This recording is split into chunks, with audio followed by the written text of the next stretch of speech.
Time लगना। हाँ सोटी furniture ही तो जाना है अपने घर दे कोल एयरपोर्ट रोड वाली लोकेशन ते। हो नहीं हुण आपां उन्हां दी कैनेडी लोकेशन ते जाना। हुण उन्हां दा पूरा स्टाफ पूरी क्वालिटी नाल इक्को छत नीचे अपनी सर्विसेज देवेगा। सोटी फर्नीचर कम्युनिटी ਦਾ ਸਭ ਤੋਂ ਪੁਰਾਣਾ ਫਰਨੀਚਰ ਸਟੋਰ ਹੁਣ ਆਪਣਾ ਫਰਨੀਚਰ ਕੈਨੇਡੀ ਲੋਕੇਸ਼ਨ ਤੋਂ ਵੀ ਸੈਲ ਕਰੇਗਾ। ਆਪਣੀ ਪਸੰਦ ਦਾ ਫਰਨੀਚਰ ਵਧੀਆ ਡੀਲਸ ਤੇ ਲੈਣ ਲਈ ਅੱਜ ਹੀ ਆਓ ਇਹਨਾਂ ਦੀ Kennedy location 142 Kennedy road south Brampton ਤੇ ਕਾਲ 9058747171।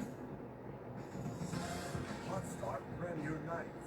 Watch the year's biggest blockbusters streaming straight to your screen exclusively on Hotstar. Sign up at a special price of $44.99.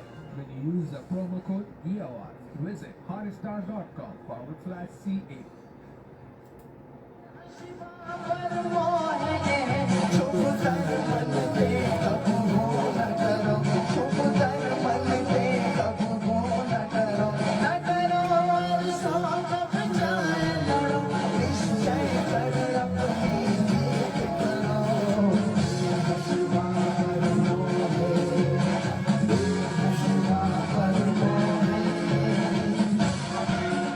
Seven 70 ਦੇ ਸਾਰੇ ਹੀ ਸੁਣਨ ਵਾਲਿਆਂ ਨੂੰ ਮੇਰੇ ਵੱਲੋਂ ਸਤਿ ਸ਼੍ਰੀ ਅਕਾਲ, ਨਮਸਕਾਰ ਤੇ ਆਦਾਬ। ਮੈਂ ਹਾਂ ਤੁਹਾਡਾ ਨਵਾਂ ਦੋਸਤ ਤੇ ਨਵਾਂ ਹੋਸਟ ਰੁਪਿੰਦਰ ਹੇਰ। ਰੇਡੀਓ ਪ੍ਰੋਗਰਾਮ ਜ਼ਿੰਦਾਬਾਦ ਲੈ ਕੇ ਹਾਜ਼ਰ ਹਾਂ ਹਰ ਸੰਡੇ ਨੂੰ ਦੁਪਹਿਰੇ 1 ਤੋਂ 2। ਇਸ ਪ੍ਰੋਗਰਾਮ ਵਿੱਚ ਗੱਲਾਂ ਹੋਣਗੀਆਂ ਤੁਹਾਡੀਆਂ, ਤੁਹਾਡੇ ਨਾਲ ਤੇ ਤੁਹਾਡੇ ਵਿਚਾਰ, ਕਮਿਊਨਿਟੀ ਦੀਆਂ ਗੱਲਾਂ, ਕਮਿਊਨਿਟੀ ਦੇ ਇਸ਼ੂਜ਼, ਤੁਹਾਡੇ ਇਸ਼ੂਜ਼, ਰੋਜ਼ ਦੇ ਇਸ਼ੂ, ਜ਼ਿੰਦਾ ਦਿਲੀ ਦੀਆਂ ਗੱਲਾਂ ਮੈਂ ਹਰ ਸੰਡੇ 1 ਤੋਂ 2 ਲੈ ਕੇ ਆਵਾਂਗਾ। ਰੇਡੀਓ ਜ਼ਿੰਦਾਬਾਦ।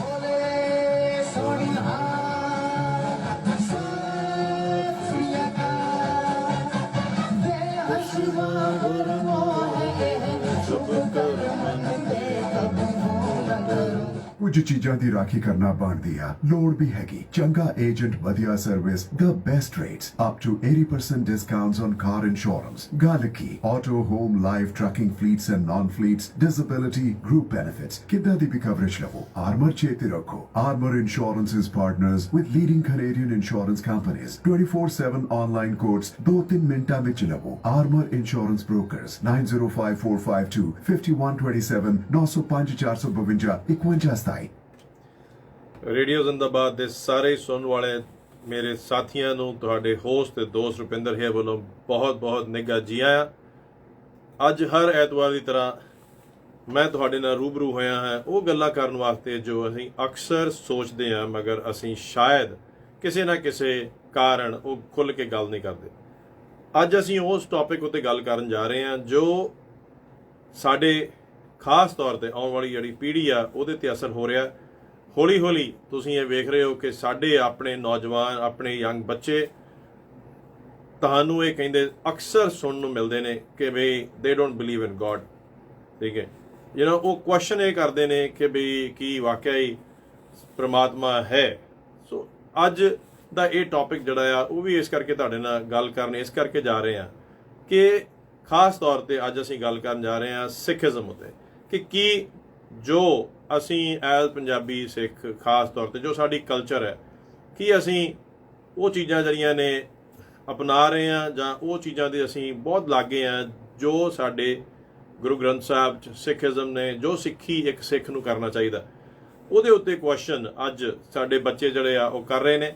ਕਿਉਂਕਿ ਬੱਚੇ ਕਨਫਿਊਜ਼ ਨੇ। ਬੱਚੇ ਜਿਹੜੇ ਆ ਉਹ ਇਸ ਚੀਜ਼ ਉੱਤੇ ਬਹੁਤ ਕਨਫਿਊਜ਼ ਨੇ ਕਿ ਕੀ ਇੱਕ ਪਾਸੇ ਹਰ ਇਵੈਂਟ ਸਾਡਾ ਜਿਹੜਾ ਆ ਕੋਈ ਵੀ ਸਾਡੀ ਸੈਲੀਬ੍ਰੇਸ਼ਨ ਜਿਹੜੀ ਆ ਉਹ ਸ਼ਰਾਬ ਪੀਤੇ ਬਿਨਾ ਉਹਦੇ ਵੰਡੇ ਬਿਨਾ ਪੂਰੀ ਨਹੀਂ ਹੁੰਦੀ। ਦੂਸਰੇ ਪਾਸੇ ਮਾਂ ਬਾਪ ਗੁਰਦੁਆਰੇ ਜਾ ਕੇ ਉਹ ਸੁਣਦੇ ਆ ਕਿ ਓਕੇ ਨਸ਼ਾ ਕਰਨਾ ਮਾੜੀ ਚੀਜ਼ ਹੈ। ਇਹ ਦੋ ਇੱਕ ਕੰਟਰਾਸਟ ਨੇ, ਦੋਨੋਂ ਹੀ ਐਸੇ ਕੰਟਰਾਸਟ ਨੇ। ਹੋਰ ਵੀ ਬਹੁਤ ਸਾਰੇ ਐਸੇ ਕੰਟਰਾਸਟ ਨੇ ਜਿਹਦੀ ਅਸੀਂ ਗੱਲ ਕਰਾਂਗੇ ਜਿਹਦੇ ਕਿ ਬੱਚੇ ਜਿਹੜੇ ਆ ਇਸ ਕਰਕੇ ਕਨਫਿਊਜ਼ ਹੋ ਰਹੇ ਆ। ਅੱਜ ਅਸੀਂ ਸ਼ਾਇਦ ਸਾਡੀ ਜਨਰੇਸ਼ਨ ਜਿਹੜੀ ਆ ਕਿਤੇ ਨਾ ਕਿਤੇ ਉੱਥੇ ਮਾਰ ਖਾ ਰਹੀ ਹੈ, ਗਲਤੀ ਕਰ ਰਹੀ ਹੈ ਜੋ ਸਾਡੇ ਪੇਰੈਂਟਸ ਨੇ ਨਹੀਂ ਕੀਤੀ। ਸਾਨੂੰ ਹਮੇਸ਼ਾ ਸਿੱਖੀ, ਗੁਰਮਤ, ਸਿੱਖੀ ਸਿਧਾਂਤ, ਸਿੱਖੀ ਬਾਰੇ ਇੱਕ ਸਹੀ ਤਰੀਕੇ ਨਾਲ ਸਮਝਾਉਂਦੇ ਆਏ ਆ ਮਗਰ ਕਿਤੇ ਨਾ ਕਿਤੇ ਅਸੀਂ ਆਪਣੇ ਕੰਮਾਂ ਦੇ ਵਿੱਚ ਇੰਨੇ ਰੁੱਝ ਗਏ ਆ ਕਿ ਅੱਜ ਅਸੀਂ ਆਪਣੇ ਬੱਚਿਆਂ ਨੂੰ ਕਨਫਿਊਜ਼ ਕਰ ਰਹੇ ਹਾਂ ਕਿ ਵਾਕਿਆ ਹੀ ਠੀਕ ਹੈ ਅਸੀਂ ਆਪਣੇ ਸਿੱਖ ਸਿਧਾਂਤਾਂ ਦੇ ਲਾਗੇ ਹੈ ਜਾਂ ਐਸਾ ਹੋ ਗਿਆ ਕਿ ਇਹਦੀ ਸਿਖਲਾਈ ਜਾਂ ਇਹਦੀ ਗੱਲਬਾਤ ਸਿਰਫ ਇੱਕ ਪਾਰਟਿਕੂਲਰ ਤੁਸੀਂ ਜੇ ਵੇਸ਼-ਭੂਸ਼ਾ ਪਾਈ ਹੈ, ਜੇ ਤੁਸੀਂ ਕੇਸਧਾਰੀ ਸਿੱਖ ਹੋ, ਤੁਸੀਂ ਦਾੜੀ ਰੱਖੀ ਆ, ਤੁਸੀਂ ਅੰਮ੍ਰਿਤਧਾਰੀ ਹੋ, ਕੇਵਲ ਤਾਦੀ ਤੁਸੀਂ ਇਹਨਾਂ ਗੱਲਾਂ ਬਾਰੇ ਗੱਲ ਕਰ ਸਕਦੇ ਹੋ, ਜਾਂ ਇੱਕ ਆਮ ਬੰਦਾ ਮੇਰੇ ਵਰਗਾ, ਇੱਕ ਆਮ ਇਨਸਾਨ ਜੋ ਬੇਸ਼ੱਕ ਉਸ ਰੂਪ 'ਚ ਨਾ ਵੀ ਰਹਿੰਦਾ ਹੋਏ, ਮਗਰ ਉਹਨੂੰ ਇੰਨੀ ਥੋੜੀ ਬਹੁਤ ਜੋ ਸਮਝ ਹੈ ਗੁਰਮਤ ਦੀ, ਜੋ ਸਮਝ ਹੈ ਸਿੱਖੀ ਸਿਧਾਂਤਾਂ ਦੀ, ਉਹ ਸ਼ਾਇਦ ਹੋ ਸਕਦਾ ਪੰਜਾਬੀ ਕਲਚਰ ਦੇ ਵਿੱਚ ਆਪਣੇ ਬੱਚਿਆਂ ਦੇ ਨਾਲ ਰੋਜ਼ਮਰਾ ਦੀ ਜ਼ਿੰਦਗੀ 'ਚ ਉਹ ਬੈਟਰ ਜ਼ਿੰਦਗੀ ਜਿਹੜੀ ਆ ਉਹ ਜੀ ਰਿਹਾ ਹੋਏ। ਤਾਂ ਅੱਜ ਅਸੀਂ ਗੱਲ ਕਰਾਂਗੇ ਤੁਹਾਡੇ ਨਾਲ ਕਿ ਕੀ ਐਸੀਆਂ ਚੀਜ਼ਾਂ ਨੇ ਜੋ ਕਿ ਹੋ ਸਕਦਾ ਸਿੱਖੀ ਗੁਰਮਤ ਸਾਡੀ ਜਿਹੜੀ ਆ ਕੁਝ ਹੋਰ ਕਹਿੰਦੀ ਹੋਏ, ਮਗਰ ਅਸੀਂ ਔਨ ਗਰਾਊਂਡ ਹੋਰ ਕੁਝ ਕਰ ਰਹੇ ਹਾਂ। ਏਮ ਇਸ ਪ੍ਰੋਗਰਾਮ ਦਾ ਇਹ ਨਹੀਂ ਹੈ ਕਿ ਕਿਸੇ ਨੂੰ ਅਸੀਂ ਧਾਰਮਿਕ ਲੈਕਚਰ ਦੇਣਾ ਰੇਡੀਓ ਜ਼ਿੰਦਾਬਾਦ ਤੋਂ, ਕੇਵਲ ਏਮ ਹੈ ਸੋਚ ਵਿਚਾਰ ਵਧਾਉਣ ਨੂੰ, ਸੋਚ ਪਾਉਣ ਨੂੰ, ਤਾਂ ਕਿ ਅਸੀਂ ਆਪਣੀ ਆਉਣ ਵਾਲੀ ਜਨਰੇਸ਼ਨ ਜਿਹੜੀ ਆ ਉਹਨੂੰ ਸਹੀ ਤਰੀਕੇ ਨਾਲ ਏਕ ਨੂਰ ਤੇ ਸਭ ਜਗ ਉਪਜੈ ਵਾਲੇ ਉਦੇਸ਼ ਜਿਹੜੇ ਆ ਉਹ, ਔਰ ਵਰਸਸ ਇਹ ਹਿੰਦੂ ਮਾੜੇ ਆ, ਮੁਸਲਮਾਨ ਮਾੜੇ ਆ, ਇਹ ਲੋਕ ਮਾੜੇ ਆ, ਇਹ ਜਾਤ, ਇਹ ਬ੍ਰਾਹਮਣ ਆ, ਇਹ ਹਿੰਦੂ ਆ, ਇਹ ਹਿੰਦੀ ਬੋਲਦਾ, ਇਹ ਉਰਦੂ ਬੋਲਦਾ, ਕਿੰਨਾ ਕੁਛ ਇਸ ਵੇਲੇ ਸਾਡੀ ਆਮ ਰੋਜ਼ਮਰਾ ਜ਼ਿੰਦਗੀ 'ਚ ਨਫ਼ਰਤ ਜਿਹੜੀ ਆ ਉਹ ਪੈਦਾ ਹੋ ਰਹੀ ਆ। ਇਸ ਕਰਕੇ ਅੱਜ ਅਸੀਂ ਇਸ ਉੱਤੇ ਗੱਲ ਕਰਾਂਗੇ ਕਿ ਕੀ ਸਾਡੀ ਗੁਰਮਤ ਤੇ ਸਾਡੀ ਜ਼ਿੰਦਗੀ ਇੱਕ ਆਮ ਜਿਹਨੂੰ ਅਸੀਂ ਅਪਣਾ ਚੁੱਕੇ ਹਾਂ, ਕਿੰਨਾ ਉਹਦੇ 'ਚ ਫਰਕ ਪੈ ਚੁੱਕਿਆ। ਇਹਦੇ ਬਾਰੇ ਨਾਲ ਹੀ ਉਹਦੇ ਬਾਅਦ ਬ੍ਰੇਕ ਤੋਂ ਬਾਅਦ ਅਸੀਂ ਗੱਲ ਵੀ ਕਰਾਂਗੇ ਕਿ ਕੋਵਿਡ-19 ਦੇ ਵਿੱਚ ਕੀ ਐਸੀਆਂ ਚੇਂਜਸ ਆਈਆਂ ਨੇ, ਸਰਕਾਰ ਨੂੰ ਕੀ ਮਜਬੂਰੀ ਹੋਈ ਹੈ ਕਿ ਵਾਪਸ ਕੁਝ ਰਿਸਟ੍ਰਿਕਸ਼ਨ ਜਿਹੜੀਆਂ ਆ ਰਹੀਆਂ ਨੇ, ਉਹਦੇ ਉੱਤੇ ਵੀ ਗੱਲ ਕੀਤੀ ਜਾਏਗੀ, ਤਾਂ ਕਿ ਐਜ਼ ਕੈਨੇਡੀਅਨ, ਇੰਡੋ ਕੈਨੇਡੀਅਨ, ਆਪਣੀ ਕਮਿਊਨਿਟੀ ਸਾਡੀ ਕੀ ਜ਼ਿੰਮੇਵਾਰੀ ਹੈ ਔਰ ਸਾਨੂੰ ਕੀ ਪ੍ਰੀਕਾਸ਼ਨ ਲੈਣੇ ਚਾਹੀਦੇ ਨੇ। ਰੇਡੀਓ ਦੇ ਉੱਤੇ ਤੁਸੀਂ ਸਾਡੇ ਨਾਲ ਲਾਈਵ ਵੀ ਜੁੜ ਸਕਦੇ ਹੋ ਫੇਸਬੁੱਕ ਦੇ ਦੁਆਰਾ, ਔਰ ਜੇ ਕਿਸੇ ਨੇ ਸਟੂਡੀਓ ਦੇ ਵਿੱਚ ਕਾਲ ਕਰਕੇ ਆਪਣੇ ਵਿਚਾਰ ਸਾਂਝੇ ਕਰਨੇ ਹੋਣ ਤਾਂ ਉਹ ਸਟੂਡੀਓ ਦੇ ਨੰਬਰ ਤੇ ਕਾਲ ਕਰ ਸਕਦੇ ਆ 416 620 1778 416 620 1778। ਔਰ ਇਸ ਤੋਂ ਪਹਿਲਾਂ ਕਿ ਅਸੀਂ ਅੱਜ ਦਾ ਪ੍ਰੋਗਰਾਮ ਸ਼ੁਰੂ ਕਰੀਏ, ਅਸੀਂ ਸੁਣਦੇ ਹਾਂ ਇੱਕ ਸ਼ਬਦ ਜਿਹੜੀ ਕਿ ਸਿੱਖੀ ਸਾਡੀ ਸਿਧਾਂਤ ਜਿਹਦੇ ਉੱਤੇ ਬਣਿਆ, ਔਰ ਵੇਖੀਏ ਕਿ ਅਸੀਂ ਉਹਦੇ ਨਾਲ ਕਿੰਨੇ ਕੁ ਜੁੜੇ ਹੋਏ ਹਾਂ।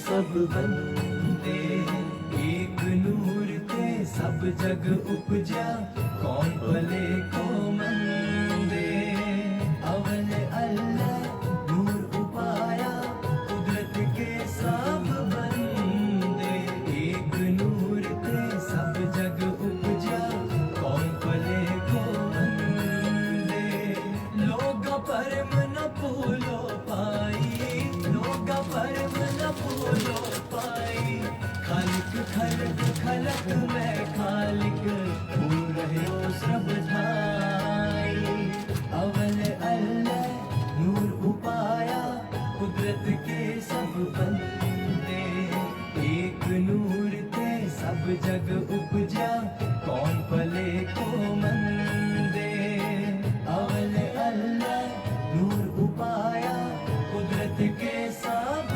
बंदे एक नूर थे सब जग उपजा कौन भले को मंदे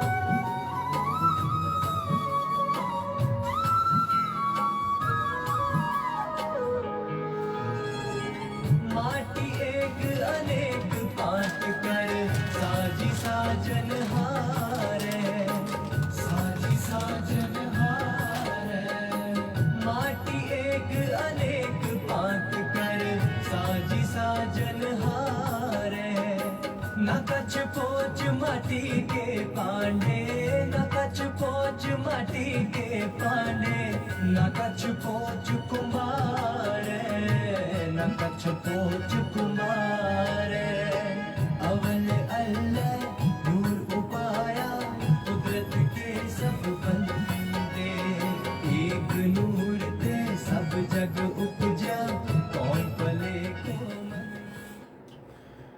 ਏਕ ਨੂਰ ਤੇ ਸਭ ਜਗ ਉਪਜਿਆ। ਗੁਰਮਤ ਸਾਨੂੰ ਇਹ ਦੱਸਦੀ ਹੈ ਕਿ ਹਰ ਇਨਸਾਨ, ਚਾਹੇ ਉਹ ਹਿੰਦੂ ਹੈ, ਮੁਸਲਮਾਨ ਹੈ, ਸਿੱਖ ਹੈ, ਕਿਤੇ ਵੀ ਪੈਦਾ ਹੋਇਆ, ਉਹ ਸਾਰਾ ਹੀ ਇੱਕ ਹੀ ਉਸ ਪ੍ਰਮਾਤਮਾ ਦੀ ਨੂਰ ਆ, ਉਸ ਪ੍ਰਮਾਤਮਾ ਦੀ ਉਹ ਕ੍ਰੀਏਸ਼ਨ ਆ।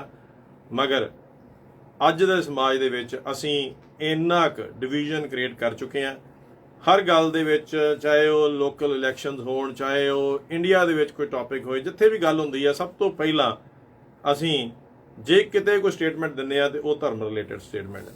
ਜੇ ਕਿਤੇ ਵੀ ਅਸੀਂ ਗੱਲ ਕਰਦੇ ਹਾਂ, ਚਾਹੇ ਉਹ ਗਵਰਨਮੈਂਟ ਦੀ ਗੱਲ ਹੋਏ, ਅਸੀਂ ਹਮੇਸ਼ਾ ਹਿੰਦੂ, ਸਿੱਖ, ਮੁਸਲਮਾਨ, ਇਹਦੇ ਤੋਂ ਇਲਾਵਾ ਕੋਈ ਗੱਲ ਨਹੀਂ ਕਰਦੇ। ਓਕੇ, ਕੀ ਅਸੀਂ ਇਹ ਚੀਜ਼ ਜਿਹੜੀ ਆ ਆਪਣੇ ਆਉਣ ਵਾਲੇ ਜਨਰੇਸ਼ਨ ਨੂੰ ਦੱਸ ਕੇ ਇਹੋ ਜਿਹੀਆਂ ਉਹਨਾਂ ਦੇ ਸਾਹਮਣੇ ਜਦੋਂ ਅਸੀਂ ਗੱਲਾਂ ਕਰਦੇ ਹਾਂ, ਇੱਕ ਪਾਸੇ ਉਹ ਗੁਰਦੁਆਰੇ ਜਾ ਕੇ ਇਹ ਸ਼ਬਦ ਸੁਣਦੇ ਨੇ, ਇੱਕ ਪਾਸੇ ਉਹ ਜਦੋਂ ਗੁਰਮਤ ਦੀ ਗੱਲ ਕਰਦੇ ਨੇ ਉਹ ਇਹ ਗੱਲ ਕਰਦੇ ਆ ਪਹਿਲਾ ਅਕਸ਼ਰ ਗੁਰੂ ਗ੍ਰੰਥ ਸਾਹਿਬ 'ਚ ਏਕ। ਬਹੁਤ ਵਾਰੀ ਅਸੀਂ ਕਨਫਿਊਜ਼ ਹੁੰਦੇ ਆ ਕਿ ਸ਼ਾਇਦ ਫਸਟ ਵਰਡ ਜਿਹੜਾ ਆ ਗੁਰੂ ਗ੍ਰੰਥ ਸਾਹਿਬ ਉਹ ਏਕ ਓਂਕਾਰ ਆ। ਓਕੇ, ਜਿੰਨੀ ਮੇਰੀ ਸਮਝ ਹੈ ਉਸ ਮੁਤਾਬਕ ਮੈਂ ਇਹ ਸ਼ੇਅਰ ਕਰਨਾ ਚਾਹੁੰਦਾ ਕਿ ਮੈਂ ਇਸ ਚੀਜ਼ ਨਾਲ ਐਗਰੀ ਨਹੀਂ ਕਰਦਾ। ਸਭ ਤੋਂ ਪਹਿਲਾ ਸ਼ਬਦ ਜੇ ਕੋਈ ਗੁਰੂ ਗ੍ਰੰਥ ਸਾਹਿਬ ਦੇ ਵਿੱਚ ਲਿਖਿਆ ਉਹ ਹੈ ਏਕ ਓਂਕਾਰ, ਦੂਸਰਾ ਸ਼ਬਦ ਹੈ ਇੱਕ। ਵੇਖੋ, ਬਾਣੀ ਸਾਨੂੰ ਦਿੱਤੀ ਗਈ ਆ, ਉਹਦੇ ਵਿੱਚ ਬਹੁਤ ਸਾਰਾ ਨੌਲੇਜ ਔਰ ਇੰਨੀ ਚੀਜ਼ਾਂ ਦਿੱਤੀਆਂ ਗਈਆਂ ਨੇ, ਜੇ ਅਸੀਂ ਸ਼ਾਇਦ ਉਹਦੇ ਉੱਤੇ ਚੱਲੀਏ ਤਾਂ ਬਹੁਤ ਵਧੀਆ ਦੁਨੀਆ, ਬਹੁਤ ਵਧੀਆ ਸੰਸਾਰ ਔਰ ਬਹੁਤ ਵਧੀਆ ਇੱਕ ਕਮਿਊਨਿਟੀ ਜਿਹੜੀ ਆ ਉਹ ਬਣ ਸਕਦੀ ਆ। ਸਾਡੇ ਚਾਹੇ ਉਹ ਪਰਿਵਾਰ ਹੋਏ ਤੇ ਚਾਹੇ ਉਹ ਸਾਡੇ ਦੇਸ਼ ਹੋਣ, ਉਹਨਾਂ ਵਿੱਚ ਵੀ ਇਹ ਜਿਹੜੀ ਆ ਬਹੁਤ ਵਧੀਆ ਇੱਕ ਸਿੱਖਿਆ ਮਿਲ ਸਕਦੀ ਹੈ। ਮਗਰ ਜਦੋਂ ਬੱਚਾ ਇੱਕ ਸਾਡਾ ਗੁਰਦੁਆਰੇ ਜਾ ਕੇ ਇਹ ਸ਼ਬਦ ਸੁਣਦਾ ਏਕ ਨੂਰ ਔਰ ਉਹਦੀ ਵਿਆਖਿਆ ਸੁਣਦਾ, ਔਰ ਜਦੋਂ ਘਰ 'ਚ ਆ ਕੇ ਬੈਠਦਾ ਹੈ ਔਰ ਹਰ ਗੱਲ ਦੇ ਉੱਤੇ, ਚਾਹੇ ਉਹ ਮੋਦੀ ਗਵਰਨਮੈਂਟ ਹੋਏ ਚਾਹੇ ਕੋਈ ਵੀ ਗਵਰਨਮੈਂਟ ਹੈ, ਉੱਥੇ ਗੱਲ ਹੋ ਰਹੀ ਹੈ ਸਿੱਖ, ਹਿੰਦੂ, ਮੁਸਲਮਾਨਾਂ ਨਾਲ, ਸਿੱਖਾਂ ਨਾਲ ਇਹ ਹੋ ਗਿਆ, ਇਹ ਵਿਤਕਰਾ, ਇਹ ਚੀਜ਼ ਹੋ ਰਹੀ ਹੈ। ਅਸੀਂ ਗੱਲ ਹੀ ਸਿਰਫ ਜਿਹੜੀ ਆ ਉਹ ਧਰਮ ਦੇ ਉੱਤੇ ਕੰਟੀਨਿਊਸਲੀ ਗੱਲ ਕਰਦੇ ਹਾਂ ਔਰ ਉਹਦੇ ਉੱਤੇ ਹੀ ਅਸੀਂ ਵੰਡੀ ਜਾ ਰਹੇ ਹਾਂ। ਇਸ ਕਰਕੇ ਲਗਾਤਾਰ ਆਲਮੋਸਟ ਦੁਨੀਆ ਦੇ 26% ਲੋਕ ਜਿਹੜੇ ਆ ਉਹ ਇਸ ਚੀਜ਼ ਦੇ ਜਿਹੜੇ ਫਾਲੋਅਰ ਬਣ ਚੁੱਕੇ ਆ ਕਿ ਅਸੀਂ ਪ੍ਰਮਾਤਮਾ 'ਚ ਵਿਸ਼ਵਾਸ ਨਹੀਂ ਰੱਖਦੇ, ਕਿਉਂਕਿ ਲੋਕਾਂ ਨੂੰ ਪਤਾ ਹੀ ਨਹੀਂ ਹੈ ਔਰ ਅਸੀਂ ਕਨਫਿਊਜ਼ ਕਰ ਚੁੱਕੇ ਹਾਂ ਕਿ ਪ੍ਰਮਾਤਮਾ ਹੈ ਕੀ ਹੈ। ਕਿਉਂ? ਕਿਉਂਕਿ ਸਾਡੀ ਰੋਜ਼ ਸਾਡੇ ਗੁਰਦੁਆਰਿਆਂ ਜਾਂ ਮੰਦਿਰਾਂ 'ਚ ਪੜ੍ਹਾਈਆਂ ਜਾਂਦੀਆਂ ਨੇ ਉਹ ਬੜੀਆਂ। ਅਸੀਂ ਗੱਲ ਕਰੀਏ ਕਿ ਗੁਰੂ ਗ੍ਰੰਥ ਸਾਹਿਬ ਦੇ ਵਿੱਚ ਇੱਕ ਪਾਸੇ ਤਾਂ ਸਾਨੂੰ ਇਹ ਸਿੱਖਿਆ ਦਿੱਤੀ ਹੈ ਇੱਕ ਪਹਿਲਾ ਵਰਡ ਹੀ ਆ, ਔਰ ਹਰ ਤਕਰੀਬਨ ਪੰਨੇ ਤੇ ਹਰ ਸ਼ਬਦ ਦੇ ਪਹਿਲਾਂ ਏਕ ਓਂਕਾਰ ਵਰਡ ਇਹ ਜਿਹੜਾ ਆ ਇਹ ਲਿਖਿਆ।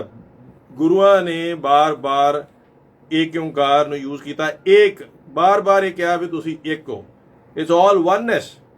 ਮਗਰ ਸਾਡੀ ਵਨਨੈਸ ਜਿਹੜੀ ਆ ਉਹ ਤਾਂ ਸਾਡੀ ਕਮਿਊਨਿਟੀ 'ਚ ਨਹੀਂ ਰਹੀ, ਸਾਡੇ ਧਰਮ 'ਚ ਨਹੀਂ ਰਹੀ। ਗੁਰਦੁਆਰਿਆਂ ਦੇ ਉੱਤੇ, ਕਮਿਊਨਿਟੀ ਦੇ ਬੇਸ ਦੇ ਉੱਤੇ, ਜਾਤ-ਪਾਤ ਦੇ ਬੇਸ ਦੇ ਉੱਤੇ ਗੁਰਦੁਆਰੇ ਬਣ ਚੁੱਕੇ ਆ। ਇਹ ਲੁਬਾਣਿਆਂ ਦਾ ਗੁਰਦੁਆਰਾ ਬਣ ਚੁੱਕਿਆ, ਇਹ ਜੱਟਾਂ ਦਾ ਗੁਰਦੁਆਰਾ ਬਣ ਚੁੱਕਿਆ, ਇਹ ਹੋਰ ਕਿਸੇ ਦਾ ਰਾਮਗੜੀਆਂ ਦਾ ਗੁਰਦੁਆਰਾ ਆ।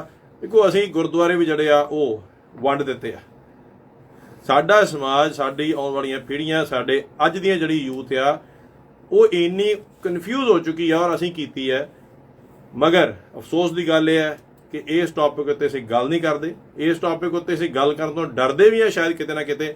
ਔਰ ਇਸੇ ਕਰਕੇ ਜੋ ਸਾਡੀ ਰੇਡੀਓ ਜ਼ਿੰਦਾਬਾਦ ਦੀ ਫਿਲਾਸਫੀ ਹੈ ਕਿ ਇੱਥੇ ਜੋ ਗੱਲ ਕੀਤੀ ਜਾਏਗੀ ਨਿਤੜਕ ਹੋ ਕੇ ਕੀਤੀ ਜਾਏਗੀ, ਉਹ ਟੌਪਿਕਸ 'ਤੇ ਗੱਲ ਕੀਤੀ ਜਾਏਗੀ ਜਿਹਦੇ ਉੱਤੇ ਅਸੀਂ ਡਰਦੇ ਹੋਏ ਗੱਲ ਕਰਨ ਤੋਂ ਝਿਜਕਦੇ ਆ। ਇਸ ਕਰਕੇ ਇਹ ਟੌਪਿਕ ਤੁਹਾਡੇ ਨਾਲ ਸ਼ੇਅਰ ਕੀਤਾ ਜਾ ਰਿਹਾ।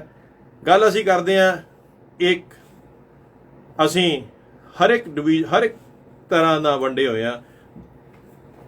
ਸਾਨੂੰ ਸਿੱਖਿਆ ਦਿੱਤੀ ਗਈ ਹੈ ਕਿ ਤੁਸੀਂ ਨਾਨਕ ਨੀਵਾਂ ਜੋ ਚੱਲੇ, ਠੀਕ ਹੈ, ਤੁਸੀਂ ਨੀਵੇਂ ਹੋ ਕੇ ਚੱਲਣਾ। ਮਗਰ ਅਸੀਂ ਇਹ ਕਲਚਰ ਐਸੀ ਅਡਾਪਟ ਕਰ ਲਈ ਹੈ ਕਿ ਅਸੀਂ ਪੰਜਾਬੀ ਉਹਨਾਂ ਚਿਰ ਰਖਵਾ ਹੀ ਨਹੀਂ ਸਕਦੇ ਜਿੰਨਾ ਚਿਰ ਅਸੀਂ ਆਪਣੀ ਆਕੜ ਨਹੀਂ ਵਿਖਾਉਂਦੇ, ਅਸੀਂ ਹੰਕਾਰ ਨਹੀਂ ਵਿਖਾਉਂਦੇ, ਅਸੀਂ ਆਪਣੀ ਬਾਡੀ ਲੈਂਗੁਏਜ ਬਦਮਾਸ਼ੀ ਨਹੀਂ ਵਿਖਾਉਂਦੇ। ਸਾਨੂੰ ਉਹਦੇ 'ਚ ਬੜਾ ਫਖਰ ਮਹਿਸੂਸ ਹੁੰਦਾ। ਉਹਦੇ ਬੇਸ 'ਤੇ ਸਾਡੇ ਗਾਣੇ ਬਣ ਚੁੱਕੇ ਆ, ਉਸੇ ਬੇਸ ਦੇ ਉੱਤੇ ਸਾਡੀ ਕਲਚਰ ਅੱਗੇ ਬਣੀ ਜਾ ਰਹੀ ਆ। ਉਸੇ ਹੀ ਬੇਸ ਉੱਤੇ ਸਾਡਾ ਅੱਜ ਦਾ ਬੱਚਾ ਉਹ ਸ਼ਾਇਦ ਪੰਜਾਬੀਅਤ ਨੂੰ, ਸਿੱਖੀ ਨੂੰ ਇਸ ਤਰ੍ਹਾਂ ਸਮਝਣ ਲੱਗ ਪਿਆ ਕਿ ਬਦਮਾਸ਼ੀ ਕਰਨੀ ਇਸ ਤਰ੍ਹਾਂ ਸਮਝਣ ਲੱਗ ਪਿਆ ਕਿ ਸ਼ਾਇਦ ਰੂਡ ਹੋਣਾ ਜਾਂ ਇੱਕ ਤਰ੍ਹਾਂ ਦੀ ਹੰਕਾਰ ਜਾਂ ਆਪਣੇ ਆਪ ਦਾ ਜਿਹੜਾ ਆ ਇਵੇਂ ਸ਼ੋਅ ਕਰਨਾ ਕਿ ਨੀਵਾਂ ਚੱਲਣਾ ਸ਼ਾਇਦ ਸਿੱਖੀ ਦਾ ਹਿੱਸਾ ਹੀ ਨਹੀਂ।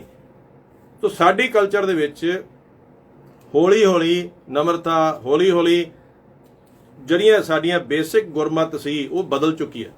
ਗੁਰਮਤ ਇਹ ਸੀਗੀ ਕਿ ਵੀ ਤੁਸੀਂ ਗੁਰੂ ਗ੍ਰੰਥ ਸਾਹਿਬ ਅੱਗੇ ਜਾ ਕੇ ਜਦੋਂ ਮੱਥਾ ਟੇਕਦੇ ਆ, ਸਾਡੀ ਕਲਚਰ 'ਚ ਪਾਇਆ ਗਿਆ ਕਿ ਤੁਸੀਂ ਮੱਥਾ ਟੇਕਣਾ ਤਾਂ ਕਿ ਤੁਸੀਂ ਆਪਣਾ ਹੰਕਾਰ, ਆਪਣੀ ਸਿੱਖਿਆ, ਆਪਣਾ ਜਿਹੜਾ ਵਿਚਾਰ ਨੇ ਉੱਥੇ ਛੱਡ ਦਿਓ ਔਰ ਗੁਰੂ ਦੇ ਵਿਚਾਰ ਜਿਹੜੇ ਆ ਆਪਣੇ ਕੋਲ ਲੈ ਲਓ। ਮਗਰ ਹੋਇਆ ਕੀ ਹੈ, ਮੇਰੇ ਵਰਗੇ ਲੋਕ ਉਹਨਾਂ ਉੱਤੇ ਜਾਂ ਤੁਹਾਡੇ ਆਮ ਬੰਦਾ ਜੋ ਇੱਕ ਅੰਮ੍ਰਿਤਧਾਰੀ ਨਹੀਂ ਹੈ ਅੱਜ ਦੇ ਦਿਨ 'ਚ, ਉਹ ਤੇ ਕੁਐਸਚਨ ਹੁੰਦਾ ਆ। ਪਹਿਲੀ ਚੀਜ਼ ਤੁਹਾਡੇ ਤੇ ਜਿਹੜੀ ਆ ਉਹ ਗਿਆਨ ਉੱਤੇ ਕੁਐਸਚਨ ਹੋਏਗਾ ਕਿ ਤੁਹਾਨੂੰ ਆਉਂਦਾ ਕੀ ਹੈ। ਆਮ ਬੰਦਾ ਜੋ ਅਗਰ ਉਸ ਰੂਪ 'ਚ ਨਹੀਂ ਹੈ, ਉਹਦੀ ਵੈਲਿਊ ਜਿਹੜੀ ਆ ਉਹਨੂੰ ਹੀ ਅਸੀਂ ਇਸ ਨਜ਼ਰ ਨਾਲ ਵੇਖਦੇ ਆ ਕਿ ਜਿਵੇਂ ਉਹ ਇੱਕ ਸੈਕੰਡ ਗ੍ਰੇਡ ਸਿਟੀਜ਼ਨ ਹੁੰਦਾ। ਸਾਡੇ ਲਈ ਬਹੁਤ ਜ਼ਰੂਰੀ ਹੈ ਕਿ ਅਸੀਂ ਜੋ ਸਾਡੇ ਗੁਰੂ ਨੇ ਦੱਸਿਆ ਉਵੇਂ ਰਹੀਏ। ਅੰਮ੍ਰਿਤ ਪਾਨ ਕਰਨਾ ਸਭ ਤੋਂ ਉੱਚ ਚੀਜ਼ ਹੈ ਔਰ ਇਹ ਮੈਂ ਵੀ ਸਹਿਮਤ ਹਾਂ, ਤੁਸੀਂ ਵੀ ਸਹਿਮਤ ਹੋ। ਮਗਰ ਜੇ ਅੰਮ੍ਰਿਤ ਪਾਨ ਕਰਕੇ ਉਹ ਬਾਡੀ 'ਚ ਵੜਿਆ ਔਰ ਨਿਕਲ ਗਿਆ ਤੇ ਜੇ ਦਿਮਾਗ 'ਚ ਨਹੀਂ ਵੜਿਆ, ਸਾਡੇ ਦਿਲ 'ਚ ਨਹੀਂ ਵੜਿਆ, ਤੇ ਉਹਦੇ ਨਾਲੋਂ ਨਾ ਕੀਤਾ ਜਿਹੜਾ ਆ ਉਹ 100 ਗੁਣਾ ਬਿਹਤਰ ਆ। ਕਿਉਂ? ਐਟਲੀਸਟ ਤੁਸੀਂ ਓਨੇ ਗੁਨਾਹਗਾਰ ਨਹੀਂ ਹੋ ਜਿੰਨਾ ਕਿ ਤੁਸੀਂ ਗੁਰੂ ਦੇ ਹੋ ਕੇ ਗੁਨਾਹਗਾਰ ਹੋ ਜਾਂਦੇ ਹੋ। ਅੱਜ ਦੇ ਦਿਨ 'ਚ ਰਿਵਾਜ ਇਹ ਬਣ ਗਿਆ ਕਿ ਜੇ ਤੁਸੀਂ ਉਸ ਤਰ੍ਹਾਂ ਨਹੀਂ ਲੱਗਦੇ, ਅਸੀਂ ਇੱਕ ਤਰ੍ਹਾਂ ਦੀ ਸਿੱਖੀ ਨੂੰ ਇਵੇਂ ਸਮਝਣਾ ਸ਼ੁਰੂ ਕਰਤਾ ਹੈ ਕਿ ਸ਼ਾਇਦ ਕੜਾ ਪਾਉਣਾ ਹੀ ਸਿੱਖੀ ਹੈ, ਦਾੜੀ ਰੱਖਣੀ ਹੀ ਸਿੱਖੀ ਹੈ। ਮਗਰ ਬਹੁਤ ਸਾਰੇ ਐਸੇ ਲੋਕ ਨੇ ਜੋ ਬਿਨਾਂ ਇਹਨਾਂ ਚੀਜ਼ਾਂ ਦੇ ਵੀ ਸ਼ਾਇਦ ਗੁਰਮਤ ਨਾਲ ਬਹੁਤੇ ਜੁੜੇ ਹੋਏ ਆ, ਜਿੰਨੇ ਕਿ ਅਸੀਂ ਜਦੋਂ ਇੱਕ ਤਰ੍ਹਾਂ ਦਾ ਵੇਸ਼ ਭੂਸ਼ਾ ਨੂੰ ਅਸੀਂ ਗੁਰਮਤ ਮੰਨ ਲਿਆ, ਉਹਦੇ ਨਾਲੋਂ ਉਹ ਬਿਹਤਰ ਨੇ। ਸਾਡੇ ਨਾਲ ਰੇਡੀਓ ਦੇ ਉੱਤੇ ਕਾਲਰ ਸਾਡੇ ਜੁੜ ਚੁੱਕੇ ਨੇ। ਮੁਹੰਮਦ ਅਦੀਨ ਜੀ, ਤੁਸੀਂ ਔਨ 에ਅਰ ਹੋ, ਤੁਸੀਂ ਆਪਣੇ ਵਿਚਾਰ ਸ਼ੇਅਰ ਕਰ ਸਕਦੇ ਹੋ। ਬਹੁਤ ਬਹੁਤ ਧੰਨਵਾਦ ਰੇਡੀਓ ਜ਼ਿੰਦਾਬਾਦ ਤੇ ਆਉਣ ਦਾ।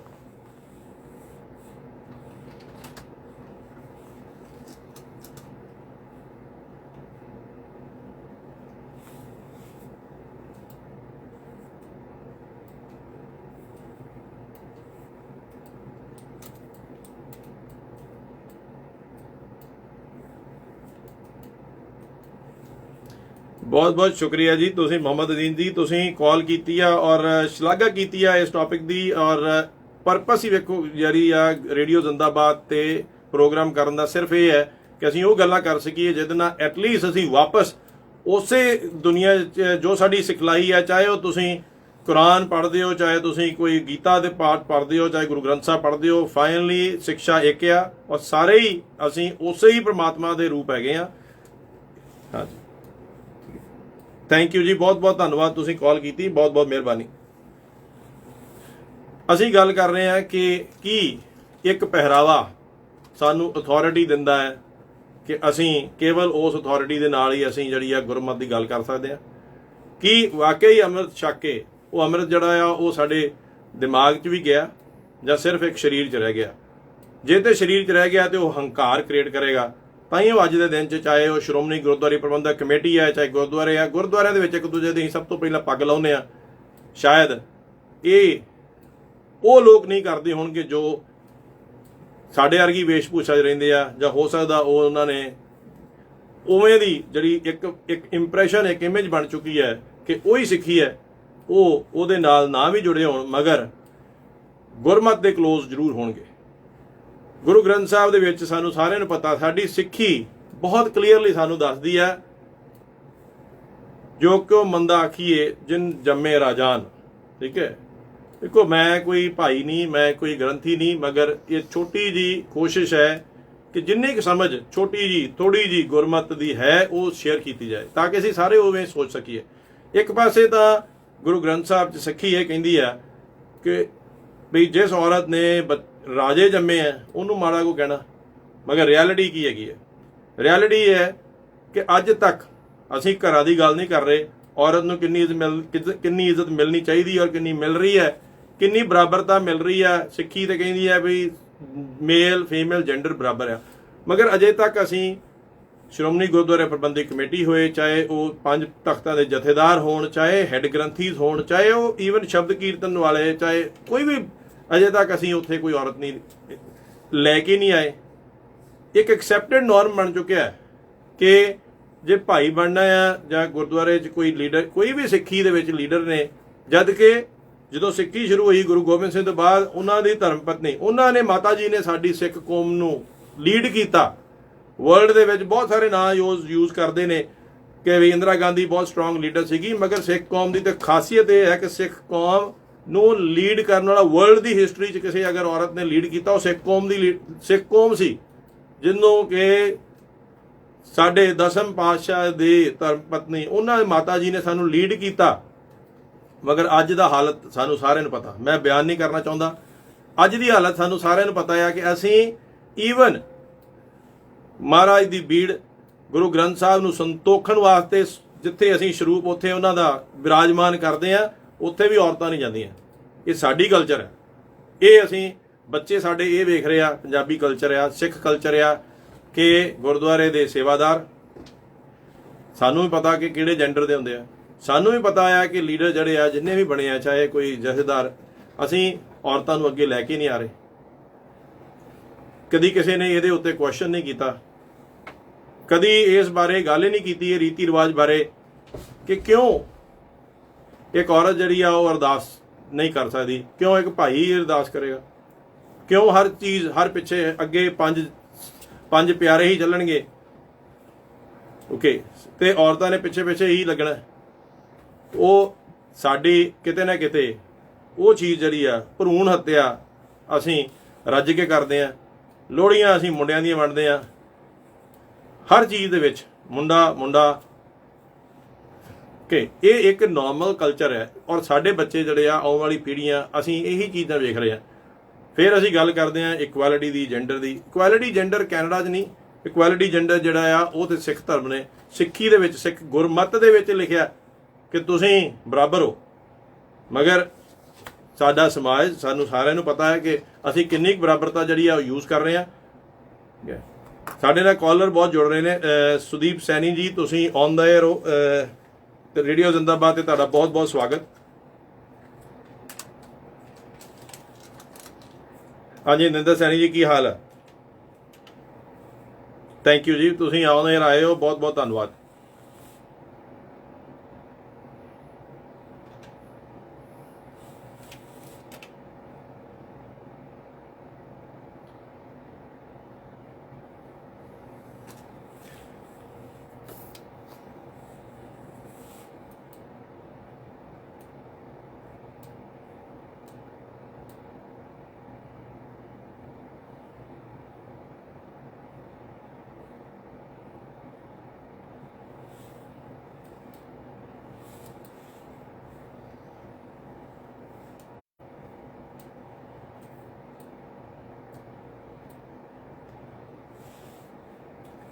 ਸੈਣੀ ਸਾਹਿਬ, ਬਿਲਕੁਲ ਤੁਸੀਂ ਸਹੀ ਗੱਲ ਕਰ ਰਹੇ ਹੋ। ਵੇਖੋ, ਸਭ ਦੇ ਜਿਹੜਾ ਲਿਖਣ ਦਾ ਹੀ ਮਤਲਬ ਸੀਗਾ, ਸਭ ਤੋਂ ਪਹਿਲਾ ਅੱਖਰ ਏਕ, ਤੇ ਸ਼ਾਇਦ ਗੁਰਮਤ ਨੂੰ ਏਕ ਓਂਕਾਰ ਦੇ ਵਿੱਚ ਹੀ ਜਿਹੜਾ ਆ ਅੱਗੇ ਸਾਰਾ ਗੁਰੂ ਗ੍ਰੰਥ ਸਾਹਿਬ 1430 ਪੰਨੇ ਉਸੇ ਚੀਜ਼ ਨੂੰ ਐਕਸਪਲੇਨ ਕਰ ਰਹੇ ਆ ਬਾਰ-ਬਾਰ। ਜਿਵੇਂ ਤੁਸੀਂ ਗੱਲ ਕਰ ਰਹੇ ਹੋ, ਜੇ ਅਸੀਂ ਓਨਾ ਹੀ ਸਮਝ ਲਈਏ ਕਿ ਅਸੀਂ ਸਾਰੇ ਇੱਕੋ ਆ, ਤੇ ਸ਼ਾਇਦ ਦੁਨੀਆ ਜਿਹੜੀ ਆ ਉਹਦਾ ਚਿਹਰਾ ਹੀ ਬਦਲ ਜਾਏ।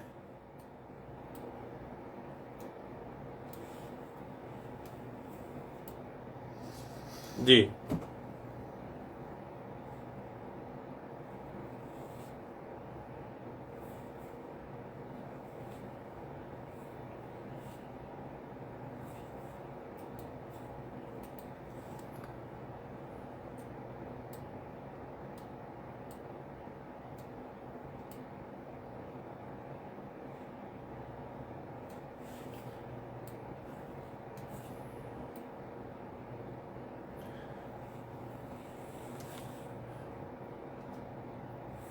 ਵੇਖੋ ਸੈਣੀ ਜੀ, ਬਿਲਕੁਲ ਸਹੀ ਗੱਲ ਹੈ। ਅੱਜ ਦੇ ਦਿਨ 'ਚ ਅਸੀਂ ਤਾਂ ਇਸ ਵਿਵਾਦ 'ਚ ਵੀ ਵੜ ਚੁੱਕੇ ਹਾਂ ਕਿ ਕੀ ਗੁਰੂ ਨਾਨਕ ਦੇਵ ਜੀ ਦੇ ਮਾਂ-ਬਾਪ ਜਿਹੜੇ ਹਿੰਦੂ ਸੀਗੇ, ਅਸੀਂ ਉਹਦੇ ਉੱਤੇ ਵੀ ਜਿਹੜਾ ਆ ਇੱਕ ਡਿਬੇਟ ਕਰ ਰਹੇ ਹਾਂ। ਅਸੀਂ ਇਹ ਵੀ ਭੁੱਲ ਚੁੱਕੇ ਹਾਂ ਕਿ ਗੁਰੂ ਨਾਨਕ ਦੇਵ ਜੀ ਦੇ 2 ਮੇਨ ਸਾਥੀ ਭਾਈ ਬਾਲਾ ਹਿੰਦੂ ਸੀਗੇ ਔਰ ਭਾਈ ਮਰਦਾਨਾ ਮੁਸਲਮਾਨ ਸੀਗੇ, ਉਹ 3 ਜਾਣਿਆਂ ਨੇ ਹੀ ਬਾਣੀ ਜਿਹੜੀ ਆ ਉਹ ਗੁਰੂ ਨਾਨਕ ਦੇਵ ਜੀ ਜਿਹੜੇ ਆ ਉਹ ਰਚਦੇ ਰਹੇ ਆ, ਉਹਨਾਂ ਦੇ ਨਾਲ ਉਹ ਉਦਾਸੀਆਂ ਕਰਦੇ ਰਹੇ ਨੇ। ਅਸੀਂ ਉਹ ਚੀਜ਼ ਨੂੰ ਵੀ ਭੁੱਲ ਚੁੱਕੇ ਹਾਂ ਔਰ ਅਸੀਂ ਇਹ ਚੀਜ਼ ਉੱਤੇ ਵੀ ਲੜਾਈ ਕਰ ਰਹੇ ਹਾਂ ਕਿ ਸਾਨੂੰ ਹਿੰਦੀ ਨੂੰ ਮਾੜੀ ਕਹਿ ਰਹੇ ਹਾਂ, ਸੰਸਕ੍ਰਿਤ ਨੂੰ ਮਾੜੀ ਕਹਿ ਰਹੇ ਹਾਂ, ਜਦ ਕਿ ਸਾਡਾ ਗੁਰੂ ਗ੍ਰੰਥ ਸਾਹਿਬ ਦੇ ਵਿੱਚ ਕਿ ਐਸੀ ਬਾਣੀ ਨਹੀਂ ਹੈ ਜਿਹੜੀ ਫਾਰਸੀ, ਸੰਸਕ੍ਰਿਤ, ਹਰ ਤਰ੍ਹਾਂ ਦੀ ਭਾਸ਼ਾ ਉਹਦੇ ਵਿੱਚ ਗੁਰੂ ਗ੍ਰੰਥ ਸਾਹਿਬ ਦੇ ਵਿੱਚ ਲਿਖੀ ਆ, ਸਾਡੇ ਗੁਰੂਆਂ ਨੇ ਉਚਾਰੀ ਆ, ਮਗਰ ਅਸੀਂ ਉਹਦੇ ਉੱਤੇ ਲੜਾਈ ਕਰ ਰਹੇ ਹਾਂ।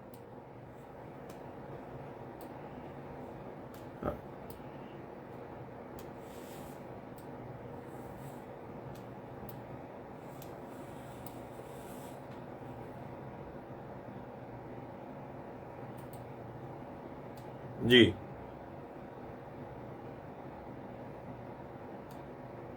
ਜੀ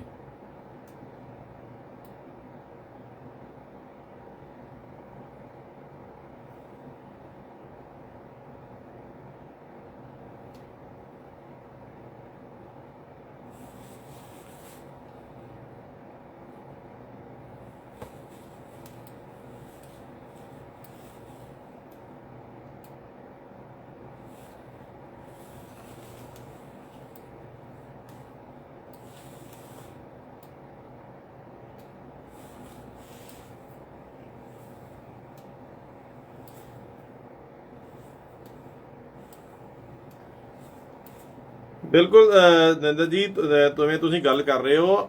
ਅੱਜ ਦਾ ਟੌਪਿਕ ਵੀ ਇਸ ਕਰਕੇ ਮੈਂ ਮਜਬੂਰ ਹੋ ਕੇ ਇਹ ਲੈ ਰਿਹਾ। ਰੀਜ਼ਨ ਇਹਦਾ ਇਹ ਹੈ ਕਿ ਵੇਖੋ, ਪਿਛਲੇ 1 ਮਹੀਨੇ ਤੋਂ ਸ਼੍ਰੋਮਣੀ ਗੁਰਦੁਆਰਾ ਪ੍ਰਬੰਧਕ ਕਮੇਟੀ ਹੈ, ਚਾਹੇ ਜਥੇਦਾਰ ਅਕਾਲ ਤਖਤ ਸਾਹਿਬ ਨੇ, ਚਾਹੇ ਉਹ ਢੰਡਰੀਆਂ ਵਾਲੇ ਬਾਬੇ, ਹਰ ਇੱਕ ਅਸੀਂ ਕੀ ਇੰਪ੍ਰੈਸ਼ਨ ਦੇ ਰਹੇ ਹਾਂ। ਵੇਖੋ, ਅਸੀਂ ਛੋਟੀਆਂ ਚੀਜ਼ਾਂ ਪਿੱਛੇ ਅਸੀਂ ਜਿਹੜੀਆਂ ਨੇ ਨਾ ਲੜਾਈਆਂ ਲੜੀ ਜਾ ਰਹੇ ਹਾਂ। ਸਾਡੀ ਗੁਰਮਤ ਤਾਂ ਐਗਜ਼ਾਮਪਲ ਹੀ ਨਹੀਂ ਹੈਗੀ ਕਿਤੇ ਕਿ ਜਿੱਥੇ ਅਸੀਂ ਗੁਰਮਤ ਵਾਲੀ ਐਗਜ਼ਾਮਪਲ ਜਿਹੜੀ ਆ ਉਹ ਇੱਥੇ ਵਰਤੀ ਜਾ ਸਕੇ। ਜਥੇਦਾਰ ਅਕਾਲ ਤਖਤ ਸਾਹਿਬ ਨੇ ਤਾਂ SGPC ਨੂੰ ਵੀ ਕਹਿ ਦਿੱਤਾ ਕਿ ਜਿਹੜੀਆਂ ਸੰਸਥਾਵਾਂ ਐਸਟੈਬਲਿਸ਼ ਨੇ, ਨਾਨ ਐਸਟੈਬਲਿਸ਼ ਨੇ, ਬਹਿ ਕੇ ਗੱਲ ਕਰੋ। ਠੀਕ ਹੈ, ਜਿੱਥੇ ਸਾਡੀ ਧੁਰਾ ਸਾਡਾ ਜਿਹੜਾ ਸਿੱਖੀ ਦਾ ਆ, ਉੱਥੇ ਹੀ ਜੇ ਤੁਸੀਂ ਵੇਖਿਆ ਉੱਥੇ ਸੇਵਾਦਾਰਾਂ ਦੀ ਆਪੋ 'ਚ ਲੜਾਈ ਹੋ ਰਹੀ ਹੈ, ਇੱਕ ਦੂਜੇ ਦੀਆਂ ਪੱਗਾਂ ਲਾ ਰਹੇ ਆ। ਸੋ ਇਹ ਇੱਕ ਮੇਰਾ ਮੇਜਰ ਰੀਜ਼ਨ ਸੀਗਾ। ਤੁਸੀਂ ਕਾਲ ਕੀਤੀ ਆ, ਬਹੁਤ ਧੰਨਵਾਦ। ਰੇਡੀਓ ਜ਼ਿੰਦਾਬਾਦ ਤੇ ਤੁਸੀਂ ਹਮੇਸ਼ਾ ਹੀ ਸਾਨੂੰ ਇਨਕਰੇਜ ਕਰਦੇ ਰਹਿੰਦੇ ਹੋ ਔਰ ਉਹਦੇ ਬੇਸ ਤੇ ਅਸੀਂ ਅੱਗੇ ਨਵੇਂ ਜਿਹੜੇ ਟੌਪਿਕ ਨੇ ਐਸੇ ਜਿਹੜੇ ਸਾਨੂੰ ਅਸਰ ਕਰਦੇ ਆ ਉਹੀ ਲੈਂਦੇ ਆਵਾਂਗੇ। ਤੁਹਾਡਾ ਬਹੁਤ ਥੈਂਕ ਯੂ।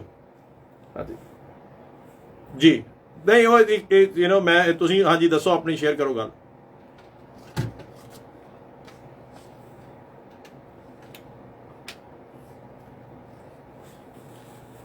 ਜੀ ਜੀ ਜੀ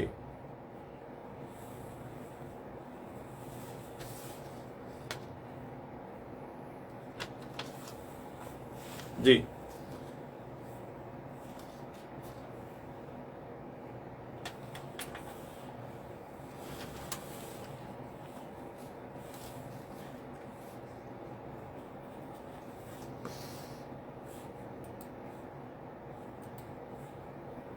ਜੀ ਜੀ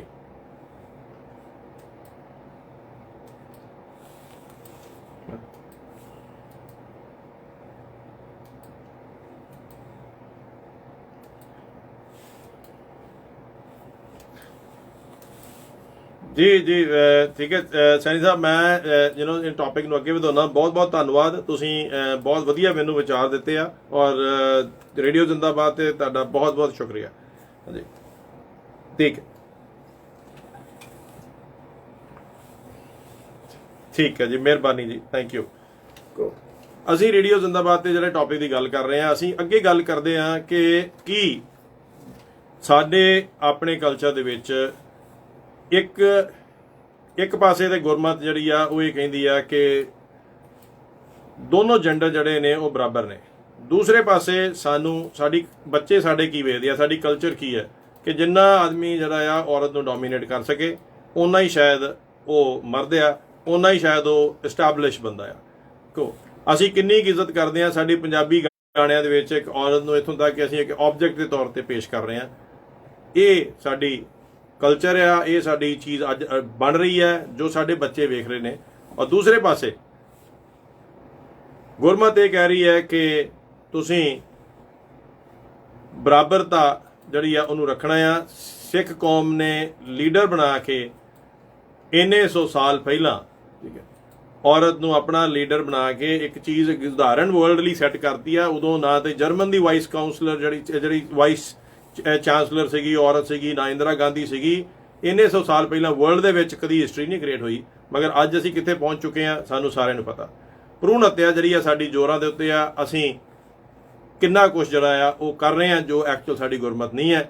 ਔਰ ਇਹ ਚੀਜ਼ਾਂ ਜਿਹੜੀਆਂ ਨੇ ਅੱਜ ਅਸੀਂ ਵਿਚਾਰ ਕਰਨ ਇੱਥੇ ਆਏ ਆ। ਹਰ ਸਾਡੀ ਖੁਸ਼ੀ ਸ਼ੁਰੂ ਹੁੰਦੀ ਹੈ ਅਸੀਂ ਜਿੰਨਾ ਚਿਰ ਤੱਕ ਕਿਸੇ ਦੀ ਸੇਵਾ ਦਾ ਭਾਵ ਹੈ ਕਿ ਸ਼ਰਾਬ ਪਿਉਣੀ ਹੈ, ਕੋਈ ਨਸ਼ਾ ਕਰਾਉਣਾ ਆ, ਠੀਕ ਹੈ, ਸਾਡਾ ਕੋਈ ਵਿਆਹ ਸ਼ਾਦੀ ਕੋਈ ਫੰਕਸ਼ਨ, ਸਾਡੇ ਬੱਚੇ ਉਹੀ ਚੀਜ਼ ਵੇਖਦੇ ਆ ਕਿ ਸਾਡੀ ਖੁਸ਼ੀ ਸ਼ਾਇਦ ਇਹੀ ਸਿੱਖੀ ਹੈ, ਸ਼ਾਇਦ ਇਹੀ ਸਾਡਾ ਇੱਕ ਐਕਸੈਪਟਡ ਨੋਰਮ ਹੈ। ਔਰ ਫਿਰ ਅੱਜ ਦੇ ਦਿਨ 'ਚ ਆਲਮੋਸਟ ਜਿਹੜਾ ਆ 90% ਸਾਡੇ ਬੱਚੇ ਜਿਹੜੇ ਆ ਉਹ ਨਸ਼ਾ ਕਰ ਰਹੇ ਆ, ਐਟਲੀਸਟ ਸ਼ਰਾਬ ਪੀ ਰਹੇ ਨੇ। ਮਗਰ ਗੁਰਮਤ ਸਾਡੇ ਕੋਲ ਇੰਨਾ ਵੱਡਾ ਸਾਧਨ ਆ, ਇੰਨੀ ਵੱਡੀ ਸਾਡੇ ਕੋਲ ਸਿੱਖਿਆ ਆ ਕਿ ਨਾਮ ਖੁਮਾਰੀ ਨਾਨਕਾ ਚੜੀ ਰਹੇ ਦਿਨ ਰਾਤ, ਕਿ ਪਰਮਾਤਮਾ ਦਾ ਨਾਮ ਇੱਕ ਐਸਾ ਖੁਮਾਰੀ ਹੈ, ਐਸਾ ਨਸ਼ਾ ਆ ਜੋ ਦਿਨ ਰਾਤ ਚੜ੍ਹੇ ਰਹਿੰਦਾ। ਸ਼ਰਾਬ ਪੀ ਕੇ ਤਾਂ ਤੁਸੀਂ ਸ਼ਾਮ ਨੂੰ ਪੀਓਗੇ ਸਵੇਰੇ ਉਤਰ ਜਾਏਗੀ। ਸਾਡੀ ਪੰਜਾਬੀ ਜੋ ਅਸੀਂ ਐਜ਼ ਅ ਸਿੱਖ ਕਰ ਰਹੇ ਹਾਂ, ਜੋ ਆਪਣੇ ਅਸੀਂ ਬੱਚਿਆਂ ਨੂੰ ਉਦਾਹਰਨ ਦੇ ਰਹੇ ਹਾਂ, ਔਰ ਜੋ ਸਾਡੇ ਸਿੱਖੀ ਦੇ ਵਿੱਚ ਲਿਖਿਆ ਹੈ, ਇਹਦੇ ਵਿੱਚ ਕਿੰਨਾ ਵੱਡਾ ਅੰਤਰ ਜਿਹੜਾ ਉਹ ਗੈਪ ਆ ਚੁੱਕਿਆ। ਉਹੀ ਕਾਰਨ ਹੈ ਕਿ ਅੱਜ ਸਾਡੇ ਬੱਚੇ 26% ਬੱਚੇ ਜਿਹੜੇ ਆ ਉਹ ਇਸ ਭਾਵਨਾ ਦੇ ਬਲੀਫ 'ਚ ਵੜ ਚੁੱਕੇ ਆ ਕਿ ਉਹਨਾਂ ਨੂੰ ਇਹ ਵਿਸ਼ਵਾਸ ਨਹੀਂ ਹੈ ਕਿ ਵਾਕਿਆ ਹੀ ਕੋਈ ਪ੍ਰਮਾਤਮਾ ਨਾਂ ਦੀ ਚੀਜ਼ ਐਗਜ਼ਿਸਟ ਵੀ ਕਰਦੀ ਹੈ। ਔਰ ਉਹ ਅਕਸਰ ਕਹਿੰਦੇ ਮਿਲਦੇ ਆ ਕਿ I don't believe in god. ਇਹ ਵਰਡ ਬਹੁਤ ਕਾਮਨ ਹੁੰਦਾ ਜਾ ਰਿਹਾ ਔਰ ਬੜੀ ਸ਼ਾਨ ਨਾਲ ਕਈ ਵਾਰ ਅਸੀਂ ਇਹ ਚੀਜ਼ ਐਕਸੈਪਟ ਵੀ ਕਰਦੇ ਹਾਂ ਕਿ ਮੈਂ ਗੁਰਦੁਆਰੇ ਜਾ ਕੇ ਖੁਸ਼ ਨਹੀਂ। ਸਾਨੂੰ ਗੁਰਦੁਆਰੇ ਜਾਣਾ ਇੱਕ ਕੁਐਸਚਨ ਮਾਰਕ ਬਣ ਚੁੱਕਿਆ ਹੈ। ਸਾਡੇ ਬੱਚੇ ਜਿਹੜੇ ਆ ਉਹ ਇਹ ਕਹਿਣਾ ਸ਼ੁਰੂ ਕਰਤਾ ਕਿ ਅਸੀਂ ਪ੍ਰਮਾਤਮਾ 'ਚ ਵਿਸ਼ਵਾਸ ਨਹੀਂ ਕਰਦੇ। Who is god? ਓਕੇ, ਕਿਉਂ? ਕਿਉਂਕਿ ਅਸੀਂ ਸਿੱਖੀ ਦੀ ਇੰਨੀ ਕੁ ਸਮਝ ਕਰਤੀ ਹੈ। ਹਰ ਵਾਰੀ ਅਸੀਂ ਗੱਲ ਕਰਦੇ ਹਾਂ ਉੱਪਰ ਵਾਲਾ, ਅਸੀਂ ਤਾਂ ਨੂੰ ਵੇਖਦੇ ਹਾਂ ਵੀ ਸ਼ਾਇਦ ਰੱਬ ਕਿਤੇ ਬੱਦਲਾਂ 'ਚ ਬੈਠਾ ਹੋਇਆ, ਜਦ ਕਿ ਸਿੱਖੀ ਸਿਧਾਂਤ ਇਹ ਹੈ ਕਿ ਰੱਬ ਤੁਹਾਡੇ ਅੰਦਰ ਵੀ ਹੈ, ਤੁਹਾਡੇ ਅੱਗੇ ਬੈਠੇ ਵਾਲੇ ਬੰਦੇ 'ਚ ਵੀ ਆ, ਤੁਹਾਡੇ ਸੱਜੇ ਬੈਠਾ ਬੰਦਾ ਉਹਦੇ 'ਚ ਵੀ ਰੱਬ ਆ, ਤੁਹਾਡੇ ਪਿੱਛੇ ਵਾਲੇ 'ਚ ਵੀ ਰੱਬ ਆ, ਸਾਰਿਆਂ 'ਚ ਰੱਬ ਆ। ਮਗਰ ਅਫਸੋਸ ਇਹ ਹੈ ਕਿ ਸਾਨੂੰ ਉਹ ਰੱਬ ਦਿਖਦਾ ਨਹੀਂ। ਕਿਉਂ? ਕਿਉਂਕਿ ਪ੍ਰੋਬਲਮ ਇਹ ਹੈ ਕਿ ਅਸੀਂ ਜੋ ਗੁਰਮਤ ਹੈ ਉਹਨੂੰ ਅਡਾਪਟ ਨਹੀਂ ਕਰ ਰਹੇ, ਮਗਰ ਅਸੀਂ ਗੁਰਮਤ ਦੀ ਜਿਵੇਂ ਸਾਨੂੰ ਸੂਟ ਕਰਦੀ ਹੈ ਅਸੀਂ ਉਹਦੀ ਇੰਟਰਪ੍ਰੀਟੇਸ਼ਨ ਜਿਹੜੀ ਹੈ ਜੋ ਸਾਨੂੰ ਸਮਝ ਆਉਂਦੀ ਹੈ ਅਸੀਂ ਉਹਦੇ ਹਿਸਾਬ ਨਾਲ ਉਹਨੂੰ ਇੱਕ ਤਰ੍ਹਾਂ ਦੀ ਸਿੱਖੀ ਬਣਾ ਲਿਆ। ਅੱਜ ਦੇ ਦਿਨ ਦੇ ਵਿੱਚ ਸਾਰੀ ਮੇਜਰ ਇਸ਼ੂਜ਼ ਜੇ ਸਾਨੂੰ ਆ ਰਹੇ ਨੇ ਉਹ ਇਹ ਆ ਰਿਹਾ ਕਿ ਕੀ ਅਸੀਂ ਉਸ ਵੇਸ਼ਭੂਸ਼ਾ ਨੂੰ ਸਿੱਖੀ ਮੰਨੀਏ। ਅੱਜ ਇੱਕ ਤਰ੍ਹਾਂ ਦਾ ਫੈਸ਼ਨ ਬਣ ਚੁੱਕਿਆ ਹੈ ਕਿ ਤੁਸੀਂ ਉਹੋ ਜੀ ਵੇਸ਼ਭੂਸ਼ਾ ਬਣਾਉਣੀ ਹੈ, ਤੁਸੀਂ ਗੋਲ ਪੰਨਾ ਬੰਨਣਾ ਹੈ, ਤੁਸੀਂ you look different. This is, ਵੇਖੋ ਜਦੋਂ ਤੁਸੀਂ ਬੱਚਿਆਂ ਨਾਲ ਇੰਟਰੈਕਟ ਕਰਦੇ ਹੋ ਉਹਨਾਂ ਨੂੰ ਲੱਗਦਾ ਹੈ ਕਿ it is to look different, ਇੱਕ ਫੈਸ਼ਨ ਹੈ। Okay, is Sikhi a fashion? ਕੀ ਤੁਸੀਂ ਗੁਰਮਤ ਦੇ ਨਾਲ ਉਦੋਂ ਨਹੀਂ ਜੁੜ ਸਕਦੇ ਜੇ ਤੁਹਾਡੇ ਬੇਸ਼ੱਕ ਤੁਹਾਡੇ ਕੇਸ ਕੱਟਿਆ, ਠੀਕ ਹੈ, ਤੁਸੀਂ ਤਦ ਵੀ ਗੁਰਮਤ, ਤੁਸੀਂ ਪ੍ਰਮਾਤਮਾ ਦੇ ਨਾਲ ਜੁੜ ਸਕਦੇ ਹੋ, ਤਦ ਵੀ ਤੁਸੀਂ ਉਹਦੇ ਨਾਲ ਜੀ ਸਕਦੇ ਹੋ, ਉਹਦੇ ਰਸਤੇ ਤੇ ਚੱਲ ਸਕਦੇ ਹੋ। ਸੋ ਸਵਾਲ ਇਹ ਹੈ ਕਿ ਕੀ ਜਦੋਂ ਅਸੀਂ ਅੰਮ੍ਰਿਤ ਛਕਦੇ ਹਾਂ ਉਹ ਅੰਮ੍ਰਿਤ ਜਿਹੜਾ ਆ ਉਹ ਸਾਡੇ ਬਾਡੀ 'ਚ ਜਾ ਰਿਹਾ ਜਾਂ ਉਹ ਅੰਮ੍ਰਿਤ ਜਿਹੜਾ ਆ ਸਾਡੇ ਦਿਮਾਗ 'ਚ ਜਾ ਰਿਹਾ? ਅਫਸੋਸ ਇਹ ਹੈ ਕਿ ਜਿੰਨੀਆਂ ਚੀਜ਼ਾਂ ਸਾਡੇ ਨਾਲ ਹੋ ਰਹੀਆਂ ਨੇ, ਜੋ ਸਾਡੇ ਅਸੀਂ ਵੇਖਦੇ ਹਾਂ, ਚਾਹੇ ਗੁਰਦੁਆਰਿਆਂ ਦੀ ਲੜਾਈਆਂ, ਚਾਹੇ ਗੁਰਦੁਆਰਿਆਂ ਦੀ ਪ੍ਰਧਾਨਗੀਆਂ ਦੀਆਂ ਲੜਾਈਆਂ, ਚਾਹੇ ਉੱਥੇ ਜਿੰਨਾ ਡਿਵੀਜ਼ਨ ਜਿਹੜਾ ਵੇਖ ਰਹੇ ਹਾਂ ਉਹ ਇਸੇ ਕਰਕੇ ਹੈ ਕਿਉਂਕਿ ਸ਼ਾਇਦ ਕਿਤੇ ਨਾ ਕਿਤੇ ਉਹ ਅੰਮ੍ਰਿਤ ਜਿਹੜਾ ਆ ਉਹ ਸਾਡੇ ਸਿਰਫ ਸਰੀਰ 'ਚ ਜਾ ਰਿਹਾ, ਸਾਡੇ ਦਿਮਾਗ 'ਚ ਨਹੀਂ ਜਾ ਰਿਹਾ। ਅੱਜ ਦਾ ਟੌਪਿਕ ਵੀ ਇਹੀ ਹੈ ਕਿ ਇੰਨੀ ਕਨਫਿਊਜ਼ਨ ਅਸੀਂ ਬੱਚਿਆਂ ਨੂੰ ਦੇ ਚੁੱਕੇ ਹਾਂ ਕਿ ਅੱਜ ਸਾਡੇ ਬੱਚੇ ਇਸ ਚੀਜ਼ ਕਨਫਿਊਜ਼ ਨੇ ਕਿ ਕੀ ਔਰਤ ਨੂੰ ਡੋਮੀਨੇਟ ਕਰਨਾ ਸਿੱਖੀ ਹੈ ਜਾਂ ਜੋ ਸਿੱਖ ਧਰਮ 'ਚ ਲਿਖਿਆ ਹੈ ਕਿ ਔਰਤ ਔਰ ਮਰਦ ਦੋਵੇਂ ਬਰਾਬਰ ਨੇ। ਇਹ ਇਕੁਅਲ ਜੈਂਡਰ ਸਿੱਖੀ ਗੁਰਮਤ ਹੈ that it's a equal gender। ਮਗਰ ਸਾਡੇ ਗਾਣੇ, ਸਾਡਾ ਸਮਾਜ, ਸਾਡਾ ਰੋਜ਼ ਦਾ ਲਾਈਫ ਸਟਾਈਲ ਜਿਹੜਾ ਆ ਉਹ ਸਾਰੇ ਬੱਚਿਆਂ ਨੂੰ ਕੁਝ ਹੋਰ ਦੱਸਦਾ, ਤਾਂ ਸਾਡੇ ਬੱਚੇ ਜਿਹੜੇ ਆ ਉਹ ਨਾਸਤਿਕ ਹੋਈ ਜਾ ਰਹੇ ਨੇ। ਦੂਸਰੇ ਪਾਸੇ ਅਸੀਂ ਹਮੇਸ਼ਾ ਹੀ ਗੱਲ ਕਰਦੇ ਹਾਂ ਕਿ ਸਾਨੂੰ ਕੋਈ ਵੀ ਤਰ੍ਹਾਂ ਦਾ ਕਾਸਟ ਸਿਸਟਮ, ਕੋਈ ਜਾਤ ਬਰਾਦਰੀ, ਇਹ ਜਿਹੜੀ ਹੈ ਸਾਡੇ ਸਿੱਖੀ ਦੇ ਵਿੱਚ, ਇਹ ਸਾਡੀ ਗੁਰਮਤ ਹੈ ਕਿ ਸਾਰੇ ਲੋਕ ਬਰਾਬਰ ਨੇ। ਅਸੀਂ ਕਿੰਨੀ ਚੀਜ਼ਾਂ ਜਿਹੜੀਆਂ ਨੇ ਆਪਣੀ ਕਮਿਊਨਿਟੀ ਵੰਡ ਚੁੱਕੇ ਹਾਂ, ਕਿੰਨੀ ਅਸੀਂ ਲਗਾਤਾਰ ਉਹਨਾਂ ਚੀਜ਼ਾਂ ਉੱਤੇ ਹੀ ਵੰਡੇ ਜਾ ਰਹੇ ਹਾਂ, ਚਾਹੇ ਅਸੀਂ ਇਲੈਕਸ਼ਨ ਦੇ ਵਿੱਚ ਹੋਈਏ, ਚਾਹੇ ਅਸੀਂ ਨਾਰਮਲ ਰੋਜ਼ਮਰਾ ਜ਼ਿੰਦਗੀ 'ਚ ਹੋਈਏ। ਸਾਡਾ ਐਟੀਟਿਊਡ ਇਹੋ ਜਿਹਾ ਬਣ ਚੁੱਕਿਆ ਕਿ ਅਸੀਂ ਐਟੀਟਿਊਡ ਵਾਈਜ਼ ਹੀ ਇੰਨੇ ਡਿਵਾਈਡਡ ਆ ਕਿ ਉਹ ਸਾਡੇ ਸਿੱਖੀ ਸਿਧਾਂਤ ਦੇ ਲਾਗੇ ਨਹੀਂ ਹੈ। ਇਹ ਚੀਜ਼ਾਂ ਜਿਹੜੀਆਂ ਨੇ, ਇਹ ਸਾਡੇ ਬੱਚੇ ਜਦੋਂ ਉਹ ਘਰ ਬੈਠਿਆਂ ਇਹ ਗੱਲ ਸੁਣਦੇ ਆ ਹਮੇਸ਼ਾ, ਹਿੰਦੂਆਂ ਨੇ ਐ ਕਰਤਾ, ਹਿੰਦੀ ਨੇ ਐ ਕਰਤਾ, ਮੁਸਲਮਾਨਾਂ ਨੇ ਐ ਕਰਤਾ, ਐਂਡ ਇੱਕ ਪਾਸੇ ਅਸੀਂ ਕਹਿੰਦੇ ਅਸੀਂ ਸਾਰੇ ਇੱਕ ਆ, ਓਕੇ, ਗੁਰਦੁਆਰੇ ਜਾ ਕੇ ਕੁਝ ਹੁਣ ਸੁਣਨ ਨੂੰ ਮਿਲਦਾ। ਸੋ ਫਾਈਨਲੀ ਰਿਜ਼ਲਟ ਕੀ ਹੋ ਰਿਹਾ ਕਿ 26% ਜਿਹੜੇ ਆ ਬੱਚੇ ਉਹ ਪਰਮਾਤਮਾ ਨੂੰ ਮੰਨਣਾ ਹੀ ਛੱਡ ਚੁੱਕੇ ਆ। ਕੀ ਇਹ ਸਾਡਾ ਸਹੀ ਰਸਤਾ ਹੈ? ਕੀ ਅਸੀਂ ਇਹ ਸਹੀ ਰਸਤੇ ਤੇ ਜਾ ਰਹੇ ਹਾਂ? ਜਦ ਕਿ ਸਾਡੇ ਕੋਲ ਇੰਨਾ ਵਧੀਆ ਸਿੱਖਿਆ, ਸਾਡੀ ਗੁਰੂ ਗ੍ਰੰਥ ਸਾਹਿਬ ਦੇ ਵਿੱਚ, ਸਿੱਖੀ ਦੇ ਵਿੱਚ ਸਭ ਤੋਂ ਵਧੀਆ ਚੀਜ਼ਾਂ ਜਿਹੜੀਆਂ ਨੇ, ਲੇਟੈਸਟ ਚੀਜ਼ਾਂ, ਕੋਈ ਅੰਧ ਵਿਸ਼ਵਾਸ ਵਾਲੀਆਂ ਚੀਜ਼ਾਂ ਨਹੀਂ, ਉਹ ਸਾਰੀਆਂ ਸਾਨੂੰ ਦਿੱਤੀਆਂ ਗਈਆਂ। ਅੱਜ ਅਸੀਂ ਲੜਾਈ ਕਰ ਰਹੇ ਹਾਂ ਭਾਸ਼ਾ ਉੱਤੇ, ਅੱਜ ਅਸੀਂ ਲੜਾਈ ਕਰ ਰਹੇ ਹਾਂ ਕਿਸੇ ਦੀ ਵੇਸ਼ਭੂਸ਼ਾ ਉੱਤੇ। ਅਸੀਂ ਇਹ ਵੀ ਲੜਾਈ ਕਰਨੀ ਸ਼ੁਰੂ ਕਰ ਦਿੱਤੀ ਹੈ, ਜੇ ਕੋਈ ਬੰਦਾ ਅੰਮ੍ਰਿਤਧਾਰੀ ਨਹੀਂ ਆ ਉਹਨੂੰ ਅਸੀਂ ਕੀ ਐਵੇਂ ਵੇਖਦੇ ਹਾਂ, ਉਹਨੂੰ ਅਸੀਂ ਇਹ ਮੰਨਦੇ ਹੀ ਨਹੀਂ ਕਿ ਇਹ ਬੰਦਾ ਕੋਈ ਗੁਰਮਤ ਦੀ ਗੱਲ ਵੀ ਕਰ ਸਕਦਾ। ਉਹਦੇ ਉੱਤੇ ਅਸੀਂ ਸਵਾਲ ਜਵਾਬ ਸ਼ੁਰੂ ਕਰ ਦਿੰਦੇ ਹਾਂ, ਕਿਉਂਕਿ ਅਸੀਂ ਇੱਕ ਅਥਾਰਟੀ ਬਣਾ ਲਈ ਹੈ ਕਿ ਜੇ ਉਹ ਵੇਸ਼ਭੂਸ਼ਾ ਤੁਸੀਂ ਨਹੀਂ ਬਣਾਉਂਦੇ ਤਾਂ ਤੁਸੀਂ ਇਸ ਗੱਲ ਦੇ ਹੱਕਦਾਰ ਹੀ ਨਹੀਂ ਹੋ ਕਿ ਤੁਸੀਂ ਕੋਈ ਚੀਜ਼ ਜਿਹੜੀ ਆ ਉਹ ਤੁਸੀਂ ਸਿੱਖੀ ਦੀ ਗੱਲ ਕਰ ਸਕੋ, ਨਾ ਤੁਸੀਂ ਕੁਐਸਚਨ ਕਰ ਸਕਦੇ ਹੋ। ਇਹ ਸਾਰੀਆਂ ਚੀਜ਼ਾਂ ਸਾਨੂੰ ਕਿਤੇ ਨਾ ਕਿਤੇ ਹੰਕਾਰੀ ਬਣਾ ਰਹੀਆਂ ਨੇ। ਕਈ ਵਾਰ ਸਾਨੂੰ ਉਹ ਵੇਸ਼ਭੂਸ਼ਾ ਜਿਹੜੀ ਆ ਉਹ ਹੀ ਇੱਕ ਸੁਪੀਰੀਅਰਿਟੀ ਕੰਪਲੈਕਸ ਦੇ ਰਹੀ ਹੈ, ਜਦ ਕਿ ਗੁਰਮਤ ਇਹ ਹੈ ਕਿ ਤੁਸੀਂ ਹੋਰ ਨੀਵੇਂ ਹੋ, ਗੁਰਮਤ ਇਹ ਹੈ ਕਿ ਤੁਸੀਂ ਹੋਰ ਹੰਬਲ ਹੋ, ਗੁਰਮਤ ਇਹ ਹੈ ਕਿ ਤੁਸੀਂ ਦੂਜੇ ਰਿਲੀਜਨਸ ਨੂੰ ਅਡਾਪਟ ਕਰੋ। ਮਗਰ ਅੱਜ ਅਸੀਂ ਐਕਚੁਅਲੀ ਸ਼ਾਇਦ ਉਹਨਾਂ ਚੀਜ਼ਾਂ ਦੇ ਲੀਡਰ ਬਣ ਜਾ ਰਹੇ ਹਾਂ ਜਿੱਥੇ ਡਿਵੀਜ਼ਨ ਦੀ ਗੱਲ ਹੁੰਦੀ ਹੈ, ਜਿੱਥੇ ਵੱਖਰੇ ਹੋਣ ਦੀ ਗੱਲ ਹੁੰਦੀ ਹੈ, ਜਿੱਥੇ ਕਿ ਸਮਾਜ ਟੁੱਟਣ ਦੀ ਗੱਲ ਹੋ ਰਹੀ ਹੈ। ਅਸੀਂ ਉੱਥੇ ਉਵੇਂ ਦੀ ਸੋਚ ਬਣਾ ਰਹੇ ਹਾਂ। ਕੀ ਇਹ ਰੀਅਲ ਸਿੱਖੀ, ਰੀਅਲ ਗੁਰਮਤ ਹੈ ਜੋ ਅਸੀਂ ਆਪਣੀ ਨਾਰਮਲ ਜ਼ਿੰਦਗੀ ਜੀ ਰਹੇ ਹਾਂ? ਸ਼ਾਇਦ ਨਹੀਂ। ਅੱਜ ਦਾ ਵਿਚਾਰ ਕਰਨ ਦਾ ਤਰੀਕਾ, ਅੱਜ ਦਾ ਵਿਚਾਰ ਕਰਨ ਦਾ ਟੋਟਲ ਪਰਪਸ ਇਹ ਹੈ ਕਿ ਅਸੀਂ ਇਹ ਚੀਜ਼ ਬਾਰੇ ਸੋਚ ਸਕੀਏ ਕਿ ਕੀ ਸਾਨੂੰ ਇਹਨਾਂ ਵੱਡੇ ਗੁਰੂ ਗ੍ਰੰਥ ਸਾਹਿਬ ਦੀ ਦੇਣ ਜਿਹੜੀ ਸੀਗੀ ਮਿਲੀ, ਉਹ ਇਸ ਕਰਕੇ ਮਿਲੀ ਹੈ ਕਿ ਅਸੀਂ ਨਾ ਤੇ ਅਸੀਂ ਵੂਮਨ ਜੈਂਡਰ ਇਕੁਐਲਿਟੀ ਉੱਥੇ ਅਸੀਂ ਗੱਲ ਕਰ ਸਕੀਏ, ਗੁਰਦੁਆਰੇ ਦੇ ਵਿੱਚ ਕੋਈ ਅਸੀਂ ਔਰਤ ਪ੍ਰਧਾਨ ਨਹੀਂ ਬਣਾਈ, ਕੋਈ ਜਥੇਦਾਰ ਨਹੀਂ ਬਣ ਸਕਿਆ, ਕੋਈ ਲੀਡਰ ਨਹੀਂ ਬਣ ਸਕੇ। ਅਸੀਂ ਈਵਨ ਪਿੰਡ ਦੇ ਸਰਪੰਚ ਜਿਹੜੇ ਆ ਉਹ ਵੀ ਇੱਕ ਔਰਤ ਨੂੰ ਬਣਾਉਣ ਤੋਂ ਡਰਦੇ ਆ, ਅਸੀਂ ਉਹਨੂੰ ਵੀ ਹੱਦ ਤੱਕ ਮੰਨਦੇ ਆ। ਪੰਜਾਬ ਦਾ ਪ੍ਰਧਾਨ ਮੁੱਖ ਮੰਤਰੀ ਬਣਨਾ ਤੇ ਬਹੁਤ ਦੂਰ ਦੀ ਚੀਜ਼ ਹੈ। ਸ਼ਾਇਦ ਇੱਕ ਮੌਕਾ ਮਿਲਿਆ ਸੀਗਾ, ਉਹ ਵੀ ਸਾਨੂੰ ਪਤਾ ਹੈ ਕਿ ਕਿੰਨੀ ਡਿਊਰੇਸ਼ਨ ਮਿਲੀ। ਕਿ ਇਹ ਸਾਡੀਆਂ ਜਿਹੜੀਆਂ ਨੇ, ਇਹ ਸਾਡੀਆਂ ਰੋਜ਼ ਦੀਆਂ ਚੀਜ਼ਾਂ ਨੇ, ਰੋਜ਼ ਅਸੀਂ ਇਹਨਾਂ ਚੀਜ਼ਾਂ ਬਾਰੇ ਗੱਲ ਕਰਦੇ ਹਾਂ। ਅਸੀਂ ਅਜੇ ਤੱਕ ਪੰਜਾਬ 'ਚ ਕੋਈ ਮੋਨਾ ਬੰਦਾ ਚੀਫ ਮਿਨਿਸਟਰ ਨਹੀਂ ਬਣਾ ਸਕੇ। ਕਿਉਂ? ਕਿਉਂਕਿ ਉੱਥੇ ਵੀ ਜੇ ਤੁਸੀਂ ਪ੍ਰਧਾਨ ਚੀਫ ਮਿਨਿਸਟਰ ਬਣਨਾ ਹੈ ਤਾਂ ਤੁਹਾਨੂੰ ਇੱਕ ਪਰਟੀਕੂਲਰ ਸ਼ੇਪ 'ਚ ਹੋਣਾ ਪੈਂਦਾ ਆ, ਇੱਕ ਪਰਟੀਕੂਲਰ ਵੇਸ਼ਭੂਸ਼ਾ 'ਤੇ ਹੋਣਾ ਪੈਂਦਾ ਤੁਹਾਡੇ, ਉਹਨੂੰ ਸਾਰੀਆਂ ਚੀਜ਼ਾਂ ਵੇਖੀਆਂ ਜਾਂਦੀਆਂ ਨੇ। ਇਹ ਸਾਡੀ ਸੋਚ ਬਣ ਚੁੱਕੀ ਹੈ।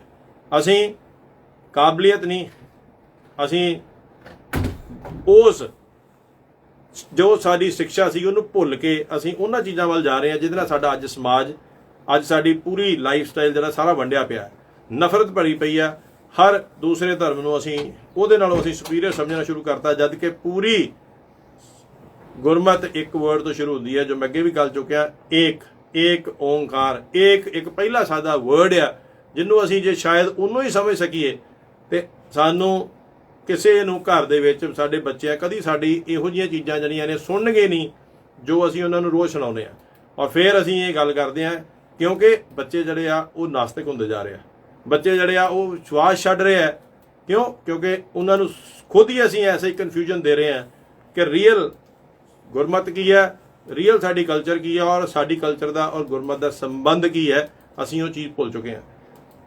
ਰੇਡੀਓ ਜ਼ਿੰਦਾਬਾਦ ਤੇ ਇਹ ਟੌਪਿਕ ਲੈਣ ਦਾ ਪਰਪਸ ਕੇਵਲ ਇੱਕ ਹੀ ਸੀ ਕਿ ਨਾ ਤਾਂ ਮੈਂ ਕੋਈ ਹੈਡ ਗ੍ਰੰਥੀ ਹਾਂ, ਨਾ ਮੈਂ ਕੁਆਲੀਫਾਈਡ ਹੈ ਇਸ ਚੀਜ਼ ਉੱਤੇ, ਮਗਰ ਯੈਸ, ਜਿਵੇਂ ਤੁਸੀਂ ਸਾਰੇ ਸੋਚ ਵਿਚਾਰ ਕਰ ਸਕਦੇ ਹੋ, ਮੈਂ ਵੀ ਸੋਚ ਵਿਚਾਰ ਕਰ ਸਕਦਾ, ਔਰ ਤੁਹਾਡੇ ਨਾਲ ਸਾਰਾ ਸ਼ੇਅਰ ਕਰਨ ਦਾ ਪਰਪਸ ਇਹ ਹੈ ਕਿ ਅਸੀਂ ਸੋਚ ਵਿਚਾਰ ਕਰੀਏ, ਇਸ ਬਾਰੇ ਗੌਰ ਕਰੀਏ ਕਿ ਕੀ ਅਸੀਂ ਵਾਕਿਆ ਹੀ ਇੰਨੀ ਵੱਡੀ ਦਾਤ ਜੋ ਸਾਨੂੰ ਮਿਲੀ ਹੈ ਇੱਕ ਸਿੱਖੀ ਦੀ ਜਾਂ ਗੁਰਮਤ ਦੀ, ਉਹਨੂੰ ਅਸੀਂ ਆਪਣੇ ਬੱਚਿਆਂ ਤੱਕ ਸਹੀ ਤਰੀਕੇ ਨਾਲ ਪਹੁੰਚਾ ਰਹੇ ਹਾਂ ਕਿ ਜਾਂ ਉਹ ਅੱਜ 26% ਨਾਸਤਿਕ ਸਾਡੇ ਬੱਚੇ ਕੱਲ ਨੂੰ ਵੱਧਦੇ ਇਸ ਥਾਂ ਤੇ ਪਹੁੰਚ ਜਾਈਏ ਕਿ ਜਿੱਥੇ ਵਾਪਸ ਸ਼ਾਇਦ ਗੁਰੂ ਨਾਨਕ ਦੇਵ ਜੀ ਨੂੰ ਵਾਪਸ ਜਨਮ ਲੈਣਾ ਪਏ ਸਾਨੂੰ ਫਿਰ ਉਸੇ ਰਸਤੇ ਤੇ ਪਾਉਣ ਵਾਸਤੇ ਜਿਹਦੇ ਤੇ ਉਹਨਾਂ ਨੇ ਅੱਜ ਤੋਂ ਇੰਨੇ 100 ਸਾਲ ਪਹਿਲਾਂ ਸਾਨੂੰ ਉਹ ਰਸਤੇ ਤੇ ਪਾਇਆ ਸੀ। ਤੁਸੀਂ ਸਾਰੇ ਰੇਡੀਓ ਜ਼ਿੰਦਾਬਾਦ ਨਾਲ ਜੁੜੇ, ਇਸ ਟੌਪਿਕ ਉੱਤੇ ਤੁਸੀਂ ਗੱਲਬਾਤ ਸ਼ੇਅਰ ਕੀਤੀ ਆ, ਫੋਨ ਕਾਲ ਵੀ ਤੁਹਾਡੀਆਂ ਬਹੁਤ ਆਈਆਂ, ਕੁਝ ਫੋਨ ਕਾਲ ਕਿਉਂਕਿ ਸਮੇਂ ਦੀ ਕਮੀ ਹੋਣ ਕਰਕੇ ਨਹੀਂ ਲੈ ਸਕੇ। ਹੁਣ ਅਸੀਂ ਇੱਕ ਕਮਰਸ਼ੀਅਲ ਬ੍ਰੇਕ ਲਵਾਂਗੇ ਔਰ ਕਮਰਸ਼ੀਅਲ ਬ੍ਰੇਕ ਤੋਂ ਬਾਅਦ ਸਾਡਾ ਅਗਲਾ ਜਿਹੜਾ ਟੌਪਿਕ ਹੋਏਗਾ ਉਹ ਹੋਏਗਾ ਕਿ ਕੋਵਿਡ-19 ਚ ਗਵਰਨਮੈਂਟ ਨੇ ਵਾਪਸ ਐਸੇ ਆਰਡਰ ਪਾਸ ਕਰ ਦਿੱਤੇ ਆ ਕਿ ਇਹ ਸਾਡੇ ਲਈ ਸਹੀ ਹੈ ਕਿ ਇਹ ਸਾਡੀ ਗੈਰ ਜ਼ਿੰਮੇਵਾਰੀ ਐਸਾ ਐਕਟ ਨੇ ਜਿਹਦੇ ਕਰਕੇ ਅਸੀਂ ਸ਼ਾਇਦ ਬਹੁਤ ਸਾਰੇ ਲੋਕਾਂ ਦੇ ਘਰ ਜਿਹੜੇ ਆ ਉਹਨਾਂ ਦੇ ਬਿਜ਼ਨਸ, ਉਹਨਾਂ ਦੀ ਰੋਟੀ ਚੱਲ ਰਹੀ ਆ, ਉਹਨੂੰ ਖਰਾਬ ਕਰ ਰਹੇ ਆ ਸਿਰਫ ਆਪਣੀਆਂ ਛੋਟੀਆਂ ਐਸੀਆਂ ਗਲਤੀਆਂ ਕਰਕੇ ਕਿ ਸ਼ਾਇਦ ਇਹ ਚੀਜ਼ ਜਿਹੜੀ ਆ ਆਉਣ ਵਾਲੇ ਸਮੇਂ ਤੱਕ ਉਹਦੇ ਨਾਲ ਵੀ ਡਿਵੀਜ਼ਨ ਪੈਦਾ ਹੋਏਗੀ। ਜੇ ਸਾਡੀਆਂ ਗਲਤੀਆਂ ਕਰਕੇ ਕਿਸੇ ਦਾ ਬਿਜ਼ਨਸ ਬੰਦ ਹੋ ਰਿਹਾ, ਕਿਸੇ ਦੇ ਬਿਜ਼ਨਸ ਨਹੀਂ ਚੱਲ ਰਹੇ ਔਰ ਗਵਰਨਮੈਂਟ ਜਿਹੜੀ ਆ ਉਹਨੂੰ ਪੈਸੇ ਵੇਸਟ ਕਰਨੇ ਪੈ ਰਹੇ ਨੇ, ਇਹ ਇੱਕ ਜ਼ਿੰਮੇਵਾਰੀ ਵਾਲਾ ਐਕਟ ਨਹੀਂ ਆ। ਉਹਦੇ ਬਾਰੇ ਗੱਲ ਕਰਾਂਗੇ। ਜੁੜੇ ਰਹੋ ਰੇਡੀਓ ਜ਼ਿੰਦਾਬਾਦ ਦੇ ਨਾਲ ਇੱਕ ਛੋਟੀ ਜਿਹੀ ਕਮਰਸ਼ੀਅਲ ਬ੍ਰੇਕ ਤੋਂ ਬਾਅਦ। ਦੀ ਰਾਖੀ ਕਰਨਾ ਬਣਦੀ ਆ, ਲੋੜ ਵੀ ਹੈਗੀ। ਚੰਗਾ ਏਜੰਟ, ਵਧੀਆ service, the best rates, up to 80% discounts on car insurance, ਗੱਲ ਕੀ auto, home, life, trucking fleets and non-fleets, disability, group benefits, ਕਿੱਦਾਂ ਦੀ ਵੀ ਕਵਰੇਜ ਲਵੋ। ਆਰਮਰ ਚੇਤੇ ਰੱਖੋ, Armour insurance is partners with leading Canadian insurance companies, 24/7 online quotes 2-3 ਮਿੰਟਾਂ ਵਿੱਚ ਲਵੋ। Armour insurance brokers 905452 5127 905 452 5127। Ontario ਦੇ ਸਕੂਲਾਂ ਨੂੰ ਸੁਰੱਖਿਅਤ ਤਰੀਕੇ ਨਾਲ ਦੁਬਾਰਾ ਖੋਲ੍ਹਣ ਵਿੱਚ ਅਸੀਂ ਸਾਰਿਆਂ ਨੇ ਭੂਮਿਕਾ ਨਿਭਾਉਣੀ ਹੈ। ਇਸ ਕਰਕੇ ਓਨਟਾਰੀਓ ਸਰਕਾਰ ਨੇ ਸਾਡੇ ਬੱਚਿਆਂ ਨੂੰ ਸੁਰੱਖਿਅਤ ਰੱਖਣ ਵਾਸਤੇ ਇੱਕ ਵਿਆਪਕ ਯੋਜਨਾ ਵਿਕਸਿਤ ਕਰਨ ਲਈ ਡਾਕਟਰਾਂ, ਸਿਹਤ ਅਧਿਕਾਰੀਆਂ, ਸਕੂਲ ਬੋਰਡਾਂ ਅਤੇ ਸਿੱਖਿਅਕਾਂ ਨਾਲ ਕੰਮ ਕੀਤਾ। ਇਕੱਠੇ ਕੰਮ ਕਰਦੇ ਹੋਏ ਸਾਡੀ ਯੋਜਨਾ ਵਿੱਚ ਸਰੀਰਕ ਦੂਰੀ ਰੱਖਣਾ, ਸਕੂਲਾਂ ਵਿੱਚ ਵਧੇਰੇ ਨਰਸਾਂ ਲਗਾਉਣਾ, ਮਾਸਕ ਪਾਉਣਾ, ਜ਼ਿਆਦਾ ਸਫਾਈ, ਹੈਂਡ ਸੈਨੀਟਾਈਜ਼ੇਸ਼ਨ, ਵਿਦਿਆਰਥੀਆਂ ਅਤੇ ਬਣਾਉਣ ਲਈ ਹੋਰ ਉਪਾਅ ਸ਼ਾਮਿਲ ਹਨ। ਜ਼ਿਆਦਾ ਜਾਣਕਾਰੀ ਲਈ ontario.ca/reopening schools ਤੇ ਜਾਓ। ਓਨਟਾਰੀਓ ਸਰਕਾਰ ਦੁਆਰਾ ਭੁਗਤਾਨ ਕੀਤਾ ਗਿਆ। ਕੁਝ ਚੀਜ਼ਾਂ ਦੀ ਰਾਖੀ ਕਰਨਾ ਬਣਦੀ ਆ, ਲੋੜ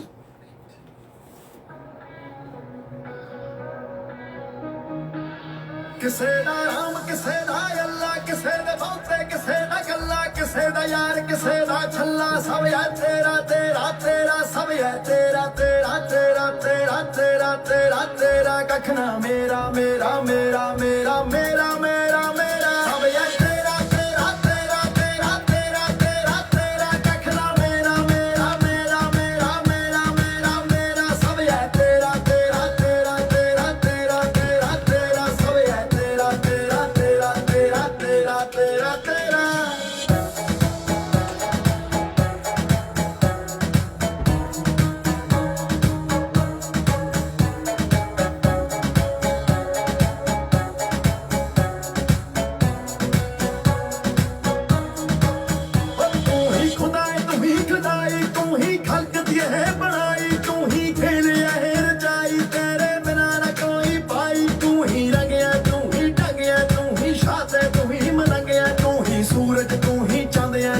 ਸਭ ਤੇ ਉਹ ਅੰਗ ਸੰਗਿਆ, ਰੋਜ਼ੀ ਰੋਟੀ ਦੀ ਵੀ ਕਦਰ ਕਰੀ, ਉਹ ਜਿੰਨੀ ਮਿਲ ਗਈ ਸਬਰ ਕਰੀ, ਤੇ ਫਨੀਵੇਂ ਦੇ ਲਈ ਅੱਖ ਭਰੀ, ਤੇ ਟਕੜਿਆਂ ਦੇ ਨਾਲ ਕਦਰ ਕਰੀ। ਆਕਾਸ਼ ਕਿੰਨੇ, ਪਾਤਾਲ ਕਿੰਨੇ, ਤੂੰ ਦੱਸ ਗਿਆ ਬਾਬਾ ਹਾਲ ਕਿੰਨੇ, ਸਾਇੰਸ ਨੂੰ ਲਾਗੇ ਸਾਲ ਕਿੰਨੇ, ਕੁਝ ਮੂਰਖ ਕਰਨ ਸਵਾਲ ਕਿੰਨੇ, ਤੇਰਾ ਤੇਰਾ ਤੇਰਾ ਤੇਰਾ ਤੇਰਾ ਤੇਰਾ ਤੇਰਾ, ਕੱਖ ਨਾ ਮੇਰਾ ਮੇਰਾ ਮੇਰਾ ਮੇਰਾ ਮੇਰਾ ਮੇਰਾ ਮੇਰਾ, ਸਭ ਹੈ ਤੇਰਾ ਤੇਰਾ ਤੇਰਾ ਤੇਰਾ ਤੇਰਾ ਤੇਰਾ ਤੇਰਾ, ਸਭ ਹੈ ਤੇਰਾ ਤੇਰਾ ਤੇਰਾ ਤੇਰਾ ਤੇਰਾ ਤੇਰਾ तੇरा।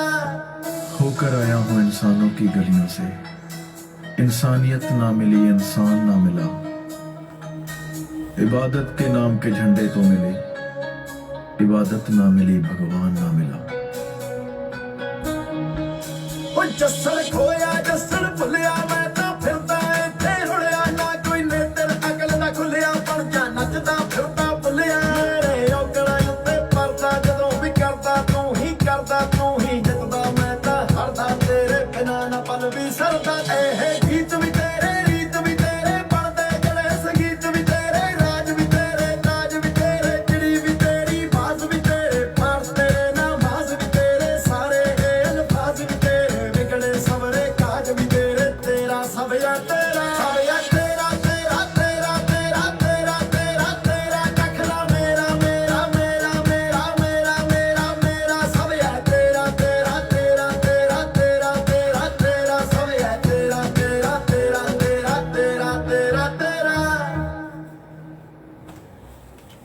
ਰੇਡੀਓ ਜ਼ਿੰਦਾਬਾਦ ਤੇ ਸਾਰੇ ਸੁਣਨ ਵਾਲਿਆਂ ਦਾ ਬਹੁਤ ਬਹੁਤ ਜੀ ਆਇਆਂ। ਬਹੁਤ ਬਹੁਤ ਧੰਨਵਾਦ। ਤੁਸੀਂ ਫੇਸਬੁੱਕ ਦੇ ਦੁਆਰਾ ਵੀ ਜੁੜੇ ਹੋਏ ਹੋ। ਬਹੁਤ ਸਾਰੀਆਂ ਤੁਹਾਡੀਆਂ ਕਾਲਸ ਆ ਰਹੀਆਂ ਨੇ ਔਰ ਮੇਰੇ ਵੱਲੋਂ ਉਹਨਾਂ ਨੂੰ ਜਿਨ੍ਹਾਂ ਨੇ ਕਾਲ ਕੀਤੀ ਔਰ ਮੈਂ ਕਾਲ ਨਹੀਂ ਲੈ ਸਕਿਆ ਉਹਨਾਂ ਨੂੰ ਮੈਂ ਮਾਫੀ ਮੰਗਦਾ। ਔਰ ਇਸੇ ਤਰ੍ਹਾਂ ਰੇਡੀਓ ਜ਼ਿੰਦਾਬਾਦ ਨਾਲ ਜੁੜੇ ਰਹੋ। ਹੁਣ ਅਸੀਂ ਗੱਲ ਕਰਾਂਗੇ ਕਿ ਕੋਵਿਡ-19 ਇੰਟੈਰੀਓ ਗਵਰਨਮੈਂਟ ਨੇ 100 ਆਊਟਡੋਰ ਦੀ ਗਿਣਤੀ ਜਿਹੜੀ ਆ ਉਥੋਂ ਘਟਾ ਕੇ 25 ਕਰ ਦਿੱਤੀ ਹੈ। ਇਨਡੋਰ ਜਿਹੜੀ 50 ਸੀਗੀ ਉਥੋਂ 10 ਕਰ ਦਿੱਤੀ ਹੈ ਔਰ $10,000 ਫਾਈਨ ਲਾ ਦਿੱਤਾ ਗਿਆ ਹੈ ਉਸ ਆਰਗੇਨਾਈਜ਼ਰ ਲਈ ਜੋ ਕਿ ਐਸੀ ਕੋਈ ਚੀਜ਼ ਗੈਦਰਿੰਗ ਜਿਹੜੀ ਆ ਉਹ ਹੋਏਗੀ ਜਿੱਥੇ ਕਿ ਇਸ ਆਰਡਰਸ ਦੀ ਜਿਹੜੀ ਆ ਵਾਇਓਲੇਸ਼ਨ ਹੋਏਗੀ। ਕੀ ਇਹ ਸਹੀ ਤਰੀਕਾ ਹੈ? ਜਿਨ੍ਹਾਂ ਲੋਕਾਂ ਦੇ ਬਿਜ਼ਨੈਸਿਸ ਵਾਪਸ ਖੁੱਲੇ, ਜਿਨ੍ਹਾਂ ਦੇ ਘਰ ਵਾਪਸ ਬਿਜ਼ਨਸ ਆਉਣਾ ਸ਼ੁਰੂ ਹੋਇਆ, ਉਹਨਾਂ ਦੇ ਪੈਸੇ ਬਣਨੇ ਸ਼ੁਰੂ ਹੋਏ, ਜਿਨ੍ਹਾਂ ਦੇ ਨਾਲ ਇੱਕ ਨਾਰਮਲ ਜ਼ਿੰਦਗੀ ਵੱਲ ਅਸੀਂ ਜਾ ਰਹੇ ਸੀਗੇ, ਅਸੀਂ ਵਾਪਸ ਆਪਣੀਆਂ ਕੁਝ ਅਣਗਹਿਲੀਆਂ ਕਰਕੇ, ਕੁਝ ਅਸੀਂ ਆਪਣੇ ਪਰਸਨਲ ਮੋਟਿਵਸ ਕਰਕੇ ਅਸੀਂ ਆਪਣਾ ਔਰ ਨਾਲ ਉਹਨਾਂ ਲੋਕਾਂ ਦਾ ਵੀ ਨੁਕਸਾਨ ਕੀਤਾ ਹੈ ਜਿਨ੍ਹਾਂ ਲੋਕਾਂ ਦਾ ਇਕਨੋਮੀ ਜਾਂ ਉਹਨਾਂ ਦਾ ਬਿਜ਼ਨਸ ਜਿਹੜਾ ਸੀ ਚੱਲਣਾ ਸ਼ੁਰੂ ਹੋਇਆ। ਰੇਡੀਓ ਜ਼ਿੰਦਾਬਾਦ ਵੱਲੋਂ ਸਿਰਫ ਇੱਕ ਹੀ ਸਾਰਿਆਂ ਨੂੰ ਬੇਨਤੀ ਹੈ ਔਰ ਉਹ ਬੇਨਤੀ ਇਹ ਹੈ ਕਿ ਸਾਨੂੰ ਜ਼ਿੰਮੇਵਾਰ ਬਣਨ ਦੀ ਲੋੜ ਹੈ। ਅਸੀਂ ਆਪਣੇ ਗੈਦਰਿੰਗਸ, ਅਸੀਂ ਪਾਰਟੀਆਂ ਜਿਹੜੀਆਂ ਨੇ ਉਹਨਾਂ ਨੂੰ ਜੇ ਅਸੀਂ ਥੋੜ੍ਹੀ ਦੇਰ ਰੋਕ ਕੇ ਰੱਖੀਏ ਤੇ ਸਾਡੇ ਸਾਥੀਆਂ ਲਈ, ਸਾਡੇ ਹੋਰ ਜਿਹੜੇ ਭੈਣ ਭਾਈ ਨੇ ਜਿਨ੍ਹਾਂ ਦੇ ਬਿਜ਼ਨਸ ਚੱਲ ਰਹੇ ਨੇ, ਜਿਨ੍ਹਾਂ ਦੇ ਇੱਕ ਨਾਰਮਲ ਜ਼ਿੰਦਗੀ ਜਿਹੜੀ ਆ ਜਿਹਦੇ ਵਾਸਤੇ ਉਹ ਜਾ ਰਹੇ ਨੇ, ਸਾਨੂੰ ਸਾਰਿਆਂ ਨੂੰ ਪਤਾ ਕਿ ਸਾਰੇ ਰੈਸਟੋਰੈਂਟਸ ਵਾਲੇ ਜਿਹੜੇ ਆ ਉਹਨਾਂ ਦੀ ਕੀ ਹਾਲਤ ਹੋਈ ਹੈ। ਬਹੁਤ ਸਾਰੇ ਬੈਂਕੁਏਟ ਹਾਲਸ ਬੰਦ ਪਏ ਆ। ਬਹੁਤ ਸਾਰੇ ਐਸੇ ਬਿਜ਼ਨਸਿਸ ਨੇ ਜਿਹੜੇ ਕਿ ਲੋਕ ਇਸ ਵੇਲੇ ਉਸ ਕਗਾਰ ਤੇ ਆ ਚੁੱਕੇ ਨੇ ਕਿ ਉਹਨਾਂ ਦੇ ਬਿਜ਼ਨਸ ਜਿਹੜੇ ਆ ਉਹ ਬੰਦ ਹੋ ਸਕਦੇ ਨੇ। 64% ਬਿਜ਼ਨਸਿਸ ਜਿਹੜੇ ਫੂਡ ਨਾਲ ਰਿਲੇਟਡ ਨੇ, ਰੈਸਟੋਰੈਂਟਸ ਹੋਏ, ਬੈਂਕੁਏਟ ਹਾਲਸ ਹੋਏ, ਉਹਨਾਂ ਦੇ ਅਗਲੇ ਸਾਲ ਜੇ ਇਸੇ ਤਰ੍ਹਾਂ ਹਾਲਤ ਰਹੀ ਤੇ ਅਗਲੇ ਸਾਲ ਉਹ ਜੂਨ ਤੱਕ ਬੰਦ ਹੋ ਸਕਦੇ ਆ।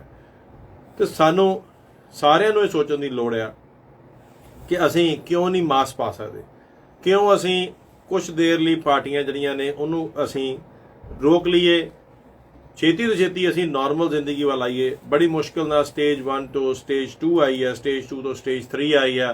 ਹੌਲੀ ਹੌਲੀ ਇੱਕ ਨਾਰਮਲ ਜ਼ਿੰਦਗੀ ਜਿਹੜੀ ਆ ਉਹ ਚੱਲਣੀ ਸ਼ੁਰੂ ਹੋਈ ਹੈ।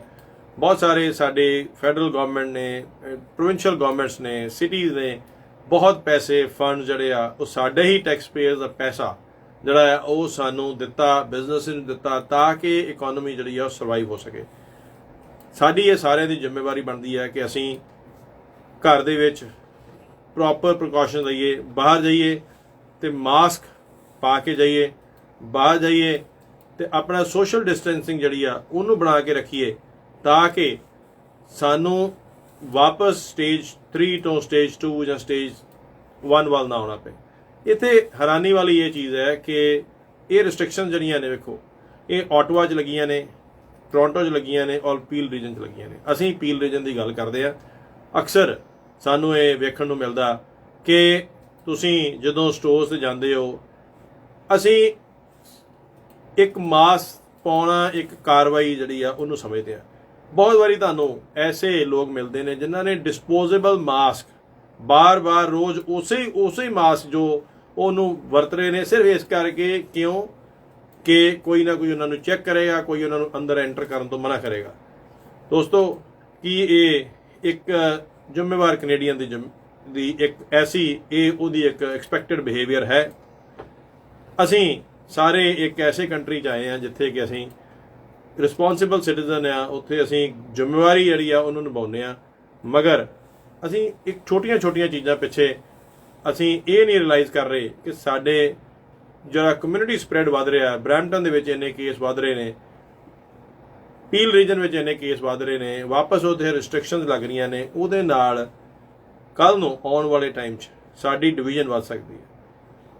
ਹਾਲਾਤ ਐਸੇ ਪੈਦਾ ਹੋ ਰਹੇ ਨੇ ਕਿ ਜੇ ਤੁਹਾਡੇ ਲਾਗੇ ਤੁਸੀਂ ਕਿਤੇ ਵੀ ਵੇਖਦੇ ਹੋ ਕਿ ਘਰ ਦੇ ਵਿੱਚ ਕਿਸੇ ਨੇ ਗੈਦਰਿੰਗ ਕਰੀ ਹੋਈ ਆ, ਇੰਨੀਆਂ ਸਾਰੀਆਂ ਕਾਰਾਂ ਸੜਕ ਦੇ ਉੱਤੇ ਖੜੀਆਂ ਨੇ, ਉੱਥੇ 20-25 ਲੋਕ ਜਿਹੜੇ ਆ ਘਰ 'ਚ ਇਕੱਠੇ ਹੋਏ ਨੇ, ਹਾਲਾਤ ਐਸੇ ਬਣਦੇ ਜਾ ਰਹੇ ਨੇ ਜਦ ਕਿ ਆਮ ਇੱਕ ਆਦਮੀ ਕਾਲ ਕਰਕੇ ਸਿਟੀ ਨੂੰ ਰਿਪੋਰਟ ਕਰੇਗਾ ਕਿ ਇਸ ਘਰ ਦੇ ਵਿੱਚ ਪਾਰਟੀ ਹੋ ਰਹੀ ਹੈ, ਇਸ ਘਰ ਦੇ ਵਿੱਚ ਇਨਡੋਰ 10 ਦੀ ਜਿਹੜੀ ਇੱਕ ਰਿਸਟ੍ਰਿਕਸ਼ਨ ਲੱਗੀ ਹੋਈ ਆ, ਉੱਥੇ ਪਾਰਟੀ ਆਰਗੇਨਾਈਜ਼ ਕਰ ਰਹੇ ਨੇ।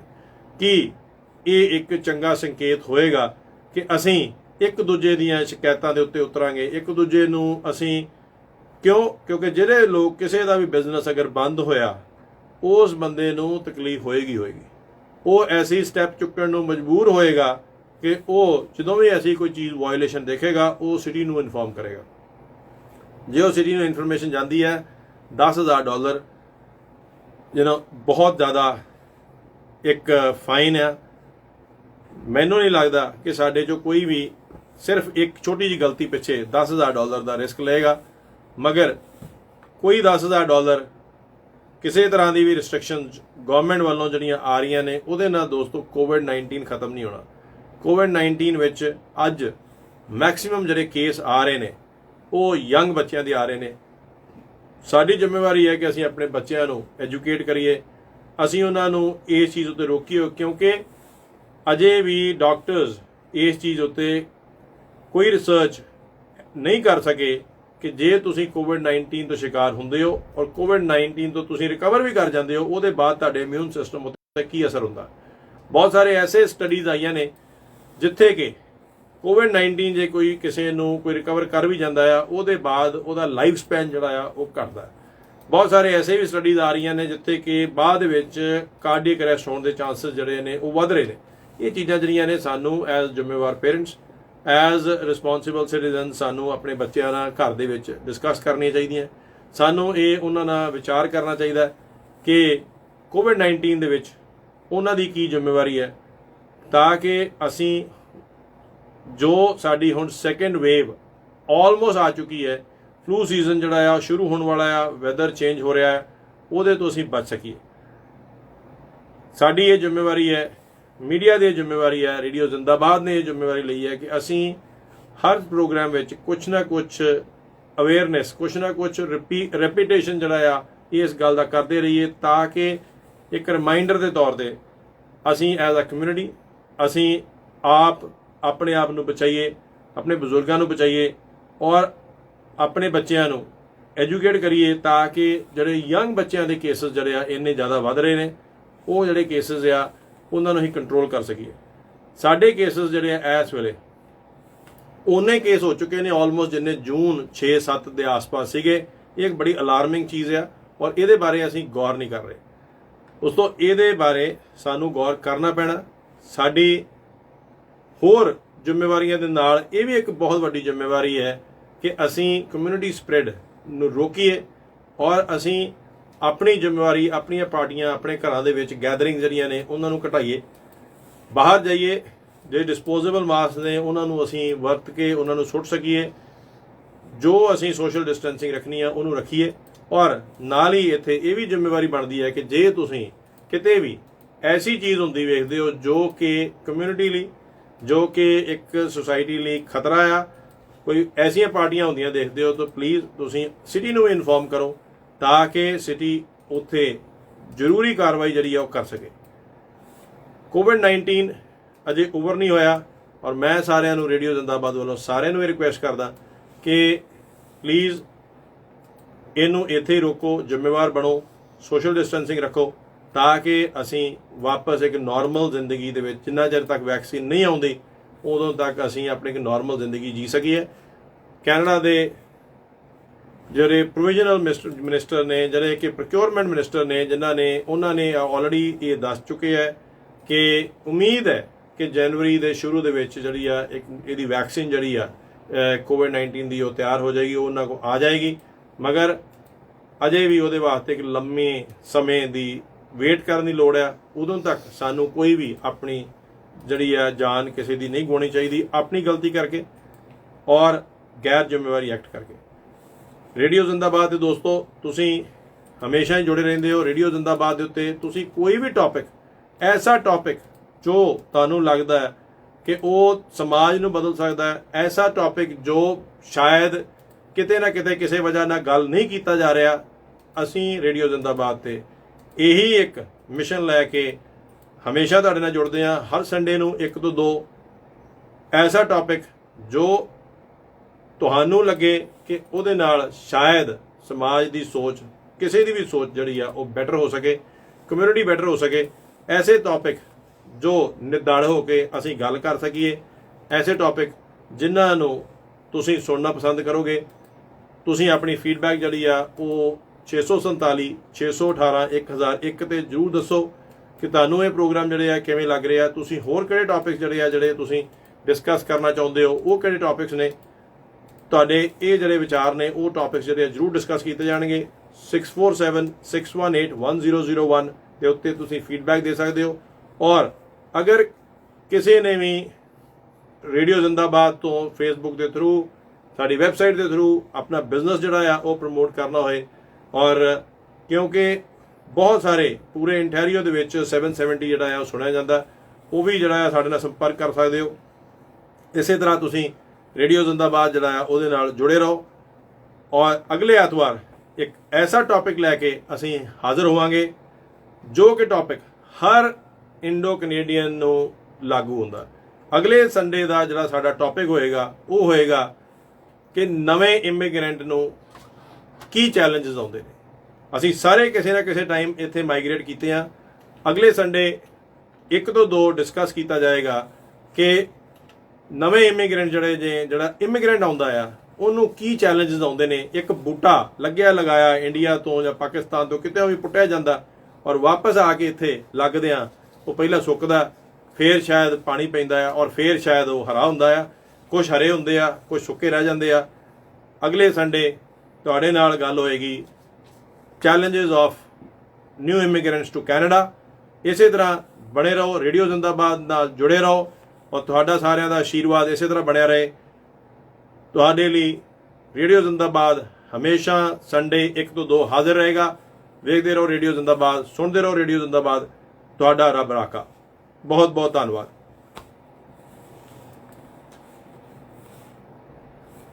You are listening to WTOR 770 AM, Youngstown, Toronto. The views expressed on the preceding program may not necessarily be those of the owner